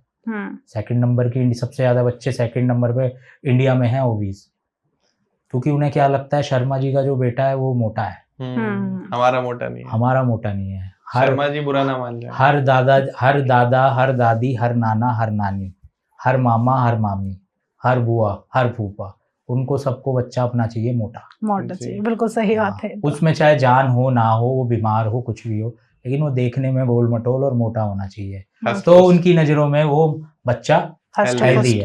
है। बिल्कुल तो ये जो मानना है, हमारे जो मिथ फैली हुई है हमारे समाज में, ये बहुत गलत है। बिल्कुल। मेरा मानना है, जो व्यक्ति पतला है, जो बच्चा पतला है, वो हेल्दी है, हाँ जी वो अच्छा है, उसका मेटाबॉलिज्म अच्छा है, उसकी जो गैस्ट्रिक है डाइजेशन सिस्टम, वो अच्छा है, वो मेंटली भी अच्छा है, हेल्दी बिल्कुल। भी है। थोड़ा सा भी बच्चा ओबीज हो रहा है तो हमें लगा, देखने में तो वो हमें क्यूट लगता है, जी जी जी। लेकिन जो है क्यूटनेस के पीछे कुछ और है। हाँ जी तो वो भी हमें देखना हमारा फर्ज बनता है अपने बच्चों के लिए, बिल्कुल। उस चीज़ का हमें जरूर ध्यान रखना है। आजकल डॉक्टर साहब, जैसे हम अपने समय की बात करें तो कभी हमारे सिर में दर्द हुआ, ना हमारे पैरों में दर्द हुआ, और सबसे बड़ी बात, ना हमारे जल्दी बाल झड़े हैं। और आजकल के मैं बच्चों को देखूं तो उनके हेडेक बहुत जल्दी होता है कि आज मेरे यहाँ दर्द है, आज मेरे यहाँ दर्द है। और बालों की तो आप बात ही मत करो, बाल बहुत झड़ते हैं। तो ये क्या प्रॉब्लम है सर? देखिए, इसके पीछे अगर जाएं हम, तो आजकल ऐसा हो रहा है काफ़ी, बच्चे जो हैं कंप्लेंट्स लेके आ रहे हैं, स्कूल से अभी आ जाते हैं बच्चे कि मैंने आपको बताया था पेट में दर्द की एक प्रॉब्लम लेके बहुत आते हैं, पेट में दर्द हो रहा है। उसके पीछे वही खाने पीने का कारण है जो मैंने आपको बताया, कॉन्स्टिपेशन है, पेट साफ नहीं होना। बच्चे जो स्कूल से रिटर्न आते हैं उसमें ये मेजर कंप्लेन होती है, पेट में दर्द। और दूसरा ये जो आपने मुझे बताया, पैरों में दर्द, सर में दर्द, आंखें कमज़ोर होना, बाल ग्रे होना, इन सब के पीछे जो कारण है वो है हमारी डाइट जी। हमारा जो खान पान है वो ऐसा हो चुका है उसकी वजह से। और दूसरा, आजकल जो इम्यूनिटी है और जो बर्दाश्त करने की क्षमता है वो बच्चों की हमने इतनी कम बना दी है कि बच्चे को अगर थोड़ा सा भी पिंच हो गया तो वो हल्ला मचा देगा। जी जी जी। आजकल बच्चे बहुत ऐसा हो चिड़चिड़े भी गया हो रहा है। और बच्चे, अगर आपने उनकी बात नहीं मानी तो वो बच्चे टेम्पर टेंट्रम, तोड़ फोड़, सामान फेंक देंगे, घर छोड़ के चले जाएंगे, धमकी देना। आजकल ऐसी सिचुएशन भी बहुत आ रही है। जी जी बिल्कुल, ये बच्चों में बढ़ गई है, और इस सब चीजों के पीछे के कारण हम ही है। हाँ जी। पेरेंटिंग, हमने ही उन्हें ऐसा बनाया है। कुछ हुआ नहीं, एकदम से बेटा क्या हो गया, क्या नहीं हुआ, जब तक बच्चा गिरेगा नहीं, चोट नहीं लगेगी, खड़ा नहीं होगा, संभलेगा नहीं, तब तक वो ऐसी प्रवृत्ति में पला बड़ा है। क्या है, उसको पैदा होते ही सोने की चम्मच से खाना खिला दिया आपने, तो वो प्लास्टिक की चम्मच से क्यों खाएगा? बिल्कुल। तो डॉक्टर राहुल सर, अगर मैं बात करूं, मैंने कुछ सोशल मीडिया पे वीडियोस भी देखी हैं और मैंने इस टॉपिक पे पहले भी वीडियो करी है कि जो बच्चा है, छोटा बच्चा है, उसका जो पूरा केयर है वो हमारी नेचर करती है, नेचर ही उसे नर्चर करती है और उसकी हर प्रॉब्लम का सॉल्यूशन इस नेचर में अवेलेबल है। अब जरूरत नहीं है कि हर बीमारी के लिए आप दवाई ही लो। वैसे हम दवाई दे देते हैं, बुखार आ गया तो आइबुप्रोफेन प्लस दे दी, क्रोसिन दे दी, पैरासीटामोल दे दी, लेकिन बॉडी खुद भी अपने आप को ठीक करती है। तो अगर कोई पेरेंट्स हमारी ये वीडियो देख रहे हैं और वो चाहते हैं कि उनका बच्चा नेचर के थ्रू ठीक हो, तो उसके लिए आप क्या कहेंगे? बड़ा अच्छा सवाल पूछा है आपने। और हमारी जो बॉडी है, हम बेसिक चीज समझें इसके पीछे क्या कारण है। जो आपने एक अभी चीज बोली, नर्चरिंग, हाँ जी, नेचर कैसे नर्चरिंग कर रही है, हमारी देख रेख पोषण कैसे कैसे हम बीमारियों से बच सकते हैं, क्या है नेचर हमें कैसे बचा सकती है। तो देखिए, जो बच्चा है वो गॉड गिफ्ट है जी, भगवान का, बहुत ही अच्छा तोहफा है, भगवान ने बना के भेजा है। तो भगवान ने उसके अंदर ऐसी भी शक्ति, ऐसी भी पावर डाली है कि वो खुद ब खुद, मतलब हमारी बॉडी को ऐसा बनाया है, कोई और उसे नहीं बना, हमारी बॉडी कोई नहीं बना सकता। जी जी बिल्कुल। जी। कितनी साइंस आगे चली गई है, लेकिन जैसा हमारी बॉडी बनी हुई है, एक एक चीज इतनी माइन्यूटली, तो ये भगवान का एक बहुत बड़ा करिश्मा है, एक बहुत बड़ा चमत्कार है। कॉपी मॉडलिंग भी अवेलेबल नहीं है अवेलेबल। तो ये भगवान ने जैसा हमें बना दिया, एक्चुअली मैं भगवान में बहुत विश्वास करता हूँ। बिल्कुल। तो मैं आपको बताता हूँ कि नेचर और नेचुरल इतनी बड़ी चीज़ है जो मुझे लगती है, हालांकि हमारी एलोपैथी इन चीज़ों को नहीं मानती है, दवाइयों पे हमें ज़्यादा विश्वास है आजकल। क्या होता है, जैसे मान लीजिए कोई छोटा बच्चा है, उसको कुछ परेशानी हो गई है या बीमार हो गया है, तो छोटे बच्चे को न्यू बॉर्न है, खांसी जुकाम हो गया है, छींक मार रहा है, तो हम ऐसे ऐसा नहीं कि हमें तुरंत दवाई दें उसे। जी, कंटिन्यू दे रहा है, बच्चे को इरिटेट हो रहा है, बच्चा कुछ प्रॉब्लम हो रही है, तो आप उसे दवाई दें। वरना कुछ चीज़ें ऐसी हैं जो नेचर अपने आप ठीक कर देती है। हाँ जी, मैं आपको एक एग्जांपल देता हूँ। 2017 में एक स्टडी हुई थी, 5 कंट्रीज ने मिलके करी वो। उसमें क्या हुआ, इंडिया भी था। इंडिया का एक बहुत बड़ा सरकारी गवर्नमेंट हॉस्पिटल है, मैं नाम नहीं लेना चाहूँगा उसका, वो उसमें इन्वॉल्व था रिसर्च में। जी, और 4 कंट्रीज़ के और बड़े हॉस्पिटल उस रिसर्च में इन्वॉल्व थे। तो उसमें ये पाया गया कि जो बच्चे नर्सरी में आ रहे हैं, एनआईसीयू में आ रहे हैं जी, किसी बीमारी की वजह से, किसी भी कारण से, कोई इन्फेक्शन से, कोई प्री मैच्योर है, कोई किसी को कोई प्रॉब्लम है, कुछ है, तो उस स्टडी में ये देखा गया कि नर्सरी में आती बच्चे का इलाज शुरू हो गया, जी, एंटीबायोटिक शुरू हो गई, या जो भी उसको सपोर्टिव ट्रीटमेंट देना है वो शुरू हो गया। तो कुछ नॉर्मल बीमारी जिन बच्चों को थी उनको एनआईसीयू में भर्ती करा गया इस स्टडी में 5 कंट्रीज में। तो ये देखा गया कि अगर हम उन बच्चों को उनकी मदर के साथ रखते हैं नर्सरी में, हाँ जी, इसका मीनिंग है एनआईसीयू, बच्चा एक लेटा होता है एक हमारे चैम्बर में, एक उसके अंदर टेम्परेचर हम मेंटेन रखते हैं, हाँ, तो उसमें जब वार्मर कहते हैं हम उसे, बेसिकली जब उसमें रखा रहता है तो माँ से उसका कोई कांटेक्ट नहीं होता है। जी जी। तो उसके बराबर में हमने एक चेयर लगवाई, इस रिसर्च में हुआ जो। तो जब चेयर लगवाई, माँ को बैठाया वहाँ, और उस बीमार बच्चे को हमने कोई मेडिसिन नहीं दी। ओके। हमने उसकी माँ को क्या बोला, आप अपना ब्रेस्ट फीड पिलाओ, अपनी फीड कराओ, और इसको स्किन टू स्किन कांटेक्ट दो, बच्चे को अपने पास रखो। तो उस एनआईसीयू का नाम रखा गया MNICU, mother neonatal intensive care unit. Okay. तो उसमें ये देखा गया, एज कंपैरिजन टू जो अदर बच्चे एनआईसीयू में जिनको हम एंटीबायोटिक दे रहे हैं, वो दे रहे हैं, क्योंकि स्टडी कोई भी होती है वो कंपैरिजन बिहाफ पे होती है। जी, जी। एक नॉर्मल लिए हमने, एक एबनॉर्मल लिए, इनको ये दवाई दी गई, इनको ये दवाई दी गई, तो कौन से जल्दी ठीक हो गए रिसर्च में, या क्या चीज आउटपुट आई, कंक्लूजन क्या आया। तो उसमें ये चीज बाहर आई कि बच्चा जितना अपनी माँ के साथ और एक अच्छे एनवायरनमेंट में रहता है, शांत, पॉल्यूटेड ना हो, और जितनी माँ की वो केयर में रहता है, वो ऑटोमेटिक ठीक हो गया। ओके। स्टडी में देखा गया जो बच्चे एंटीबायोटिक पे थे उन्हें टाइम लग रहा है ठीक होने में, हाँ जी, और वो अपनी मदर के साथ रहकर वो ठीक हो गए।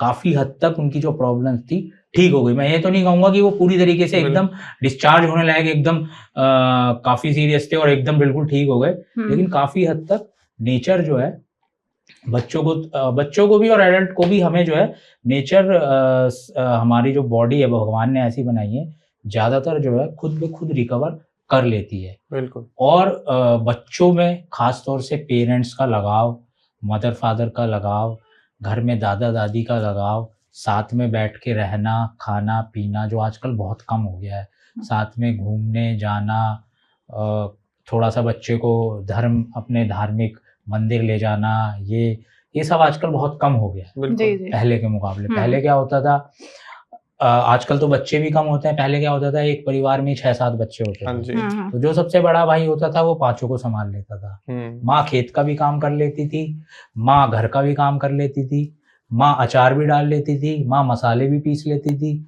माँ खाना भी बना लेती थी, माँ सारे काम कर लेती थी। लेकिन आज की तारीख में अगर बच्चा उनके पास है तो माँ बच्चे को ही संभाल ले, यही बहुत बड़ी बात है। तो ऐसा क्यों? इसके पीछे कारण क्या है? जो हमारा सोशल फैक्टर, एनवायरमेंटल फैक्टर, हमारी सोच और हमारा पेरेंटिंग का तरीका, वो बहुत इम्पोर्टेंट है। वो थोड़ा सा सरल होना चाहिए। जैसे कि एक बड़ा भाई होता था, वो सिखा देता था अपने भाइयों को, या जो छोटे भाई होते थे वो देखते थे कि ये प्लेट में से उठा रहा है खाना और खा रहा है, वो भी उसकी कॉपी कर लेते थे। आज हम खिला रहे हैं जी। तो हमें ही खिलाना है उसे, कोई नहीं सिखा रहा उसे, वो सीखना भी नहीं चाहता। जी फिर उसका ध्यान कहीं और है, हमने उसे लगा किसी और चीज में रखा है, तो वो कैसे खाना खा लेगा, कैसे वो हमारी बात मान लेगा? आप कैसे यकीन रख सकते हैं कि वो हमारी कल को बात मानेगा या नहीं मानेगा? और हम फिर कंपैरिजन कर देते हैं कि तू क्लास में जो है पढ़ता क्यों नहीं है, तेरे मार्क्स कम आ रहे हैं, उस बच्चे के इतने आ रहे हैं। बिल्कुल। तो हम जो रेस में भाग रहे हैं और अपने बच्चों को भी रेस में लगा देते हैं, उससे जो है बच्चों पे बहुत इफेक्ट पड़ता है। और ये नेचुरल सी चीज़ है, जब हम उसे प्रेशर डालेंगे उसके ऊपर किसी चीज़ का कि तू डॉक्टर बन, तू ये बन, तू वो बन, तू इतने मार्क्स ला। आजकल आप देखो परसेंटेज कितनी बढ़ गई है। हाँ जी। एक क्लास में अगर 50 बच्चे हैं तो 50 में से 30 के 100% है मार्क्स, हाँ 30 के 100% है। इतनी बढ़ चुका है कंपटीशन, बताइए अब 100 से क्या आएंगे फालतू। पहले सिर्फ इतनी इरादा था भाई पास हो जाना। और सबसे बड़ी बात तो ये 100 पे भी पेरेंट्स को तसल्ली नहीं है, जोर लगा रहे हैं कि इसके 100 में से 105 आ जाए। वो कैसे पॉसिबल है? जोर पूरा लगा हुआ है 100% पे भी। बिल्कुल बिल्कुल सही बात है। पढ़ाई पे इतना मतलब वो किया हुआ है, उसका शेड्यूल बना दिया है। किसी बच्चे को स्विमिंग नहीं करनी, किसी को करनी है, तो आप उसे नहीं करनी तो मत कराइए, उस पर फोर्स मत डालिए कि बराबर वाले, हमारा स्टेटस ऐसा है, बराबर वालों का बच्चा जो है स्विमिंग करने जाता है, तू भी जा जी। तेरा बच्चा बराबर वाले का बच्चा जो है जूता पहनता है 10,000 का, तू भी पहन। उसे हम थोपेंगे या जबरदस्ती उससे कुछ काम कराएंगे तो इससे भी बच्चे के माइंड पे एक बहुत बड़ा फर्क पड़ता है। ये बात तो है। ये पेरेंटिंग फर्क पड़ती है। और दूसरा, जब हम ऐसी चीज थोपते हैं तो हम अगर देखें तो ये जो है हम नेचर से उनको भी अलग कर रहे हैं। बिल्कुल। हम खुद भी अलग हो रहे हैं और खुद नेचुरल जो चीजें हैं, नेचुरल फिनोमिनन है, हम उनसे उन्हें दूर कर रहे हैं। हाँ जी। तो ये जो चीज हम कम करते जा रहे हैं आजकल, जो है इस चीज से जो पेरेंट्स या हम भी आजकल जो है बहुत ही इंटेलेक्चुअल होते जा रहे हैं और इन जो बेसिक चीजें थी हमारी, उन चीजों से जो हम दूर होते जा रहे हैं, तो हमारे बच्चों पे इसका बहुत इफेक्ट पड़ रहा है। और आगे आने वाले समय में जो हमारे जनरेशन है वो ऐसी हो जाएगी कि उन्हें बस काम के अलावा कोई मतलब नहीं। जो लोगों में प्यार, मोहब्बत, परिवार, ये सब चीज होती थी, रिश्ते नाते, आपकी बात मानना, आज हम अभी भी अपने पापा से, अभी भी मुझे अपने पापा मम्मी से डर लगता है इस उम्र। हाँ जी। तो उसका कारण यही है कि हमारे घर वालों ने हमारी पेरेंटिंग ऐसे की है। सही बात कि हमें डर लगता है। आज आप देख लो, आप कुछ किसी बच्चे को कह दो, वो बच्चा घर छोड़ के चला जाएगा। बिल्कुल। तो इसमें हमारा ही बहुत बड़ा फैक्टर है। आप ही उसे ऐसा कर रहे हैं। आप सबसे पहले आप उसके रोल मॉडल है। आप सुधरिए, आप अच्छा बनिए, अच्छा खाइए, अच्छा बिहेव करिए, अच्छे से रहिए, तभी वो अच्छा रहेगा। आप उसे टाइम दीजिए, बच्चे को उसकी प्रॉब्लम पूछिए, उसके साथ डिस्कस करिए, क्या उसके साथ प्रॉब्लम, स्कूल में भाई क्या हो रहा है पूछ लीजिए उससे। 1 घंटा उसके साथ बैठ के खाना खाइए तसल्ली से, उसके साथ वॉक करने जाइए, पार्क ले जाइए उसे ऐसे। लेकिन ये सब चीज़ कोई आजकल मायने ही नहीं रखती। सही बात है। चाहे मैं ही हूँ, चाहे आपको, ये आजकल चीजें हम कहनी तो बहुत आसान है, मैं भी कह रहा हूँ, लेकिन ये चीजें फॉलो हमें जरूर आज नहीं तो कुछ समय बाद करनी पड़ेगी। क्योंकि आगे आने वाला टाइम ऐसा आता जा रहा है, ना कोई दवाई बनी है कि खिला दें तो बच्चा आपकी बात मानने लगेगा। बच्चे को आप कहोगे ले बेटा दाल चावल खाने हैं तो तू दाल चावल ही खाएगा, ले बेटा तू ये किताब पढ़ तो वो वही पढ़ेगा। ऐसी कोई दवाई नहीं आने वाली, ना ऐसी कोई रिसर्च होने वाली है कभी, मुझे ऐसा लगता है। जी तो हमें इस वाले फॉर्मूले पे आना ही पड़ेगा। और बिल्कुल। ये वही फॉर्मूला है जो हमें एक सिखाता है नेचर के बारे में, जो हमारी नर्चरिंग ऑटोमेटिक कर रहे हैं। भगवान ने हमारा सिस्टम ऐसा बना दिया है, बनाया हुआ है, जिससे हम दूर होते जा रहे हैं। ट्रू। और गीता में जो है यही कलयुग है। हाँ जी, यही कलयुग है। कलयुग में यही है, यही कलयुग है। जो बिल्कुल, हमारा बिल्कुल। मन है, बच्चों का मन है। अर्जुन ने पूछा कृष्ण भगवान जी से गीता में कि मुझे आप ये बताइए, मैं आपकी बात मान गया सारी, मैं युद्ध करूंगा, मैं लड़ूंगा सबसे, मैं सबको मार भी दूंगा, पर जो ये मेरा मन है ये काबू में नहीं है, ये चंचल इतना है। मुझे संस्कृत में श्लोक याद नहीं है वैसे पूरा, कि इतना, मैंने गीता पूरी पढ़ी हुई है कई बार, मैं डेली पढ़ता भी हूँ गीता। हाँ, डेली पढ़ता हूँ गीता। तो जो मन की चंचलता है, इसको कैसे शांत करूं? जी। कभी ये भागता है कि तू राजा बन जा, कभी ये भागता है तू वहां चला जा, पूरी पृथ्वी का सम्राट बन जा, कभी ये करता है कि यार तू अपने चाचा ताऊ भाइयों से मत युद्ध कर, वापस चल, कभी मन करता है तू साधु बन जा। इस मन की चंचलता को कैसे करूं? तो कृष्ण भगवान ने बताया कि इस मन की चंचलता को मेरे पास भी कोई तरीका नहीं है रोकने का। ये मन की चंचलता तो तुझे खुद रोकनी है। बस मैं तुझे इसका ये बता सकता हूँ कि तुझे इसको जो है एक प्रयास, बार बार प्रैक्टिस करके अपने मन को कंट्रोल करना, इंद्रियों को कैसे कंट्रोल करना, प्रैक्टिस कर करके, और उसके लिए चाहिए डिसिप्लिन। एक डिसिप्लिन, प्रैक्टिस करोगे, डिसिप्लिन करोगे, तभी आप इस मन पे कंट्रोल कर सकते हो, वरना इस युग में मन पे कंट्रोल नहीं हो सकता। बिल्कुल। ये गीता में साफ साफ कहा है। डॉक्टर साहब, एक आज के टाइम में बच्चों को प्रॉब्लम हो रही है ऑटिज्म की, स्टैमरिंग की। ज्यादातर बच्चे हगलाने लगे हैं, तुतलाने लगे हैं, और देखा गया है कि पढ़ाई में भी वो जल्दी उन चीजों को कैच नहीं करते जो चीज पहले बच्चे बहुत जल्दी कैच कर लिया करते थे। तो उसके पीछे के रीजन क्या है और उनके समाधान क्या है? देखिए, जो ऑटिज्म है वो एक बीमारी है, न्यूरो बिहेवियर डिसऑर्डर है वो। जी। उसमें जो है आप सबसे पहले देखेंगे कि सबसे पहली चीज उसमें मिलती है बच्चे में आई टू आई कांटेक्ट। हाँ जी। वो आपसे कभी भी आंख मिला के बात नहीं करेगा, सबसे पहली चीज। बिल्कुल। दूसरी चीज उसकी डिले स्पीच होगी। हाँ जी। जो हमारे माइलस्टोन्स होते हैं बच्चे के, इस उम्र पे बैठता है, इस उम्र पे दांत निकलते हैं, इस उम्र पे सपोर्ट लेके चलता है, इस उम्र पे घुटने से चलता है, ये कुछ माइलस्टोन्स होते हैं बच्चों के। बिल्कुल। एज के अकॉर्डिंग जो है, तो उसमें जो है डिले हो जाता है स्पीच में। हाँ जी। स्टैमरिंग या स्लरिंग ऑफ स्पीच, ऐसा कुछ ना कुछ प्रॉब्लम रहती है। तीसरी, इसमें ऑटिज्म में आप अगर नोटिस कर रहे हैं अपने बच्चे में, तो आप ये देखिए बच्चा आपका पॉइंटिंग कर रहा है चीज़ों को या नहीं। पॉइंटिंग का मतलब आपने कहा पंखा, ऊपर देखा उसने नहीं, मैट नीचे देखा या नहीं, या उसने नाम लिया आपने नाम कहा टीवी, उसने कहा टीवी। अगर ये पॉइंटिंग कर रहा है, नहीं कर रहा है अगर वो पॉइंटिंग, तो ये भी एक ऑटिज्म का सिस्टम है बहुत बड़ा। और दूसरा डिप्रेशन। बिल्कुल।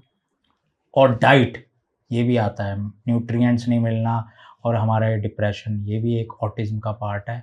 बच्चे लोनलीनेस हो जाते हैं, अकेले रहते हैं, अकेले रहना पसंद करते हैं। ख़ास तौर से फीमेल्स, जो हमारी गर्ल्स हैं आजकल एडोलसेंट, उनकी बहुत प्रॉब्लम है, जो वो घर वालों से शेयर नहीं करती हैं। बॉयज़ की भी प्रॉब्लम होती हैं, शेयर नहीं करते हैं, उस वजह से वो लोनलीनेस रहते हैं। और इन सब चीज़ों का बस वही एक, आज की तारीख में कोई दवाई गोली नहीं बनी कि मैं खिला दूं और वो ठीक हो जाए। आपको ही उनका इलाज करना है। बिल्कुल। आपको उन्हें जो है अपने पास रखना है, बैठाना है, आपको उनसे बात करनी है।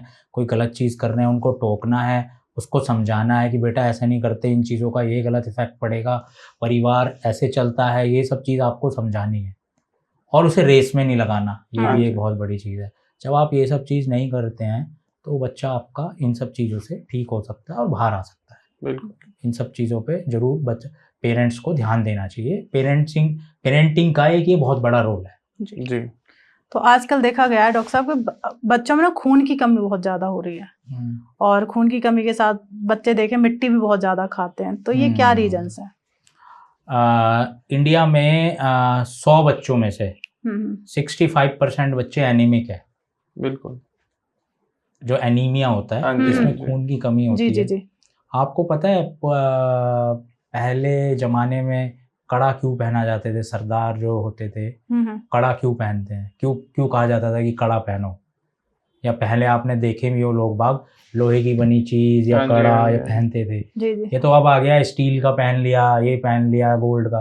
पहले लोग बाग लोहे का पहनते थे। हम्म, उसके पीछे एक लॉजिक था, क्योंकि क्या? हमारी स्किन से भी आयरन का एब्जॉर्प्शन हो जाता था। हाँ हम्म, जी। और जो पुराने लोग देखोगे आप, उनको आप देखोगे वो कभी पीले नहीं दिखाई देंगे, आपको लाल दिखाई देंगे। अब तो आपको जो है लाल दिखेंगे ही नहीं लोग बाग। जो है दो ही कंडीशन में लाल दिखेंगे अब, या तो लोग बाग या तो किसी ने चाटे मार दी हो या फिर या मेकअप कर रखा हो। जी। ठीक है, तो पहले लोगों में हीमोग्लोबिन बहुत अच्छा रहता था। जी। और उसका एक फैक्टर और ये भी था खान पान। जी हाँ पहले जी। खान पान बहुत शुद्ध था, अच्छा था, नेचुरल था। आजकल सब आर्टिफिशियल, सारी चीज वही है। हमारा लाइफस्टाइल, बिल्कुल। Lifestyle modification. आप अपनी लाइफस्टाइल को मॉडिफाई करो, मैं आपको गारंटी दे सकता हूँ, आपकी बीमारी भी, आपकी हेल्थ भी, आपकी मेंटली भी, आपका सोशल इकोनॉमिक स्टेटस भी, और आप अपनी ग्रोथ, सब चीज़ों में आप देखेंगे आप आगे चलते चले जाएंगे अगर आप अपना लाइफ स्टाइल चेंज कर लेते हैं। Life style modification is a basic of all the now time all the disease, बिल्कुल। जो खास तौर से हमने आज डिस्कस की हैं, हाँ जी। हाँ खास जी। तौर से उन चीज़ों में। तो बच्चों में आयरन डेफिशिएंसी एनीमिया देखा गया है। आपने देखा होगा कुछ बच्चे मिट्टी खाने जी, लगते जी। हैं, पेंट खाने लगते हाँ हैं। जी। जी, हाँ जी। जी। हाँ जी। एक टर्म होती है, उन्हें कहते हैं पाइका। पाइका। पाइका। पाइका ये बीमारी का नाम है, इंग्लिश में हमारी मेडिकल टर्म है। इसमें क्या होता है, बच्चा नॉन न्यूट्रिटिव सब्सटेंसेस खाने लगता है, ओके। जैसे कि पेंट। आजकल तो मिट्टी मिलती नहीं है, हाँ, तो घर- दीवार को तो खरोच के। दीवार पे खरोच के वो पेंट खाने लगेगा। कुछ कपड़े खाने लगेंगे, मुंह में डाल लेंगे, कुछ कागज चबा लेंगे। हाँ जी। हाँ एक जी। मेरे पास पेशेंट आए थे कि वो कहते हैं ये एक रोटी के बराबर एक कागज खा लेता है पूरे दिन में। तो वो non nutritive substances, non nutritive जो जिसमें कोई न्यूट्रिशन नहीं है, वो खा लेते हैं। और इससे क्या होता है कि हमारी जब बॉडी में हीमोग्लोबिन कम हो जाता है जी। एक लेवल से, तो हमारे ब्रेन को मैसेज जाता है कि आप नॉन न्यूट्रिटिव चीज खाओ। ओके। तो बच्चा उन चीजों पे लग जाता है, हाँ जी। और इसमें आप जब तक उसे नहीं टोकेंगे, नहीं समझाएंगे, वो नहीं रुकता है। जी। और दूसरा, आयरन डेफिशिएंसी एनीमिया बहुत कॉमन है बच्चों में। ये क्या होता है बेसिकली, बच्चा जो है 6 महीने तक या 8 महीने तक, तो क्या होता है जो बच्चा मदर से पैदा हुआ, तो जो मदर का आयरन स्टोर है वही आयरन लेके आ जाता है 6 महीने तक। ओके। तो उसे आयरन देने की जरूरत नहीं होती है। हाँ जी। तो हम as a supplement after 6 month बच्चों को आयरन की ड्रॉप शुरू करते हैं। जैसे हम पीडियाट्रिशियन ज़्यादातर, मैं तो शुरू करता हूँ 6 महीने के बाद बच्चे को, क्योंकि वो जो मदर से आयरन स्टोर लेके आया है, जी। जो हीमोग्लोबिन है जो बनता है आयरन से, वो खत्म होने 6 महीने के बाद खत्म होने लगता है। जी। तो बच्चा जो है 6 महीने के बाद ब्रेस्ट फीडिंग के बाद सेमी सॉलिड फूड पे हम उसे खिलाने लगते हैं, फूड फ्रूट्स खिलाने लगते हैं, प्यूरीज खिलाने लगते हैं, रोटी का दाल चावल खिलाने लगते हैं थोड़ा थोड़ा। तो वो क्या होता है, उसको आयरन की उसमें कमी होती है हमारे फूड में। ठीक है। बेसिकली जो हमारा फूड है, हमारा इंडियन कल्चर में आयरन की थोड़ी कमी होती है, तो हम सप्लीमेंट के रूप में 6 महीने के बाद और करीब करीब 1 साल तक, और कभी कभी ज़्यादा भी, बच्चों को हम जो है आयरन की ड्रॉप्स या आयरन के सिरप देते हैं, जिससे आयरन डेफिशिएंसी एनीमिया ना हो। ओके। इसके कम होने से बच्चे को काफ़ी डिजीज़ भी हो सकती हैं और काफ़ी हेल्थ प्रॉब्लम भी होते हैं। जब हीमोग्लोबिन बॉडी में कम होता है तो इम्यूनिटी भी वीक हो जाती है। बिल्कुल। तो बच्चों को हम जो है, और बेसिकली जो 6 महीने से छोटे बच्चे हैं उन्हें हम सप्लीमेंट में विटामिन D3 की ड्रॉप्स, अच्छा। ये भी हम सप्लीमेंट के तौर पे देते हैं, क्योंकि विटामिन D3 भी नहीं मिलता है माँ के दूध, क्योंकि हम केवल माँ का ही दूध दे रहे हैं और तो कुछ नहीं दे रहे हैं 6 महीने के बच्चे तक। बिल्कुल। तो कुछ चीज़ें ये हम विटामिन D3 की ड्रॉप चलाते हैं, कम से कम 3 4 6 महीने। कुछ डॉक्टर 3 चलाते हैं, कुछ 6 चलाते हैं, और 6 महीने के बाद हम ये आयरन की ड्रॉप देते हैं। और कोशिश करना चाहिए कि जब 2 साल के बाद बच्चा बड़ा हो जाए, हाँ जी। 3 4 5 साल का, तो आयरन से रिलेटेड, जिसमें आयरन ज़्यादा हो, जो हीमोग्लोबिन हमारे फूड्स हैं ऐसे कुछ, आप नेट पे सर्च करेंगे आपको मिल जाएंगे। कैरेट जैसे हो गया, अनार हो गया। नहीं, सबसे ज़्यादा ये भी पालक। लोगों में एक बहुत बड़ा मिथ है, पालक। सबसे ज़्यादा आयरन मिलता है एक ऐसी चीज़ में जिसे आप सब लोग आजकल खाना नहीं चाहेंगे। क्या? और पुराने ज़माने में वो आपकी और मेरी मम्मी बहुत खाती थी, आपकी भी मम्मी बहुत खाती थी, चौलाई। चौलाई। हाँ, ये क्या होता है? चौलाई के लड्डू। चौलाई जो होती है, चौलाई में सबसे ज़्यादा आयरन है। अच्छा। अगर आप चौलाई खा रहे हो 1 चम्मच, तो आपको बच्चा या आप भी कभी भी आयरन डेफिशिएंसी एनीमिया आपको नहीं होगा। आप गोरे, अच्छे, मस्त, एकदम हष्ट पुष्ट रहेंगे। पता चौलाई में सबसे ज़्यादा आयरन होता है, लोगों को पता नहीं है। उसके बाद होता है जैगरी गुड़ में। ओके। तो पहले चौलाई और गुड़ पहले यूज होता था बहुत, हाँ अब जी, होता नहीं हाँ है। जी। तो ये बहुत छुपी चीजें हैं जो आजकल लोग बाग यूज नहीं करते हैं, उसकी वजह से आयरन डेफिशिएंसी एनीमिया हो जाता है। तो दोस्तों आपने देखा डॉक्टर राहुल सर ने कितनी अच्छे तरीके से हमें बताया कि हम छोटे बच्चों की परवरिश कैसे कर सकते हैं। वो छोटे छोटे नुस्खे और बातें जो आप अपनी डेली लाइफ में फॉलो करेंगे तो बच्चे उससे सीखेंगे और उसी हिसाब से उनकी आगे वाले टाइम में पेरेंटिंग होगी, उनकी परवरिश होगी। और सर ने सबसे मेन पार्ट ये बताया कि बच्चे रोल मॉडल मानते हैं अपने मम्मी पापा को। आप जैसा खाना खाओगे वैसा वो खाएंगे, आप जितनी देर फोन चलाओगे उतनी देर वो चलाएंगे।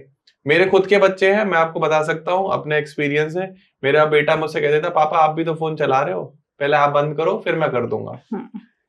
हम खुद स्पोर्ट्स नहीं खेलते, हम एक्सपेक्ट करते हैं बच्चे हमारे स्पोर्ट्स में टॉप में जाए। आप खुद 50% पे थे, आप एक्सपेक्टेशन है कि बच्चा हमारा 100% ले आए। अपने बच्चे से उतनी ही एक्सपेक्टेशन रखो जितनी वो कर सकता है। कोई प्रेशर या दबाव मत बनाओ, क्योंकि बच्चा दबाव में आएगा। बहुत ही कोरा कागज है, उस पर धीरे धीरे लिखना होता है, ऐसा नहीं है उस पर दबाव बना दो।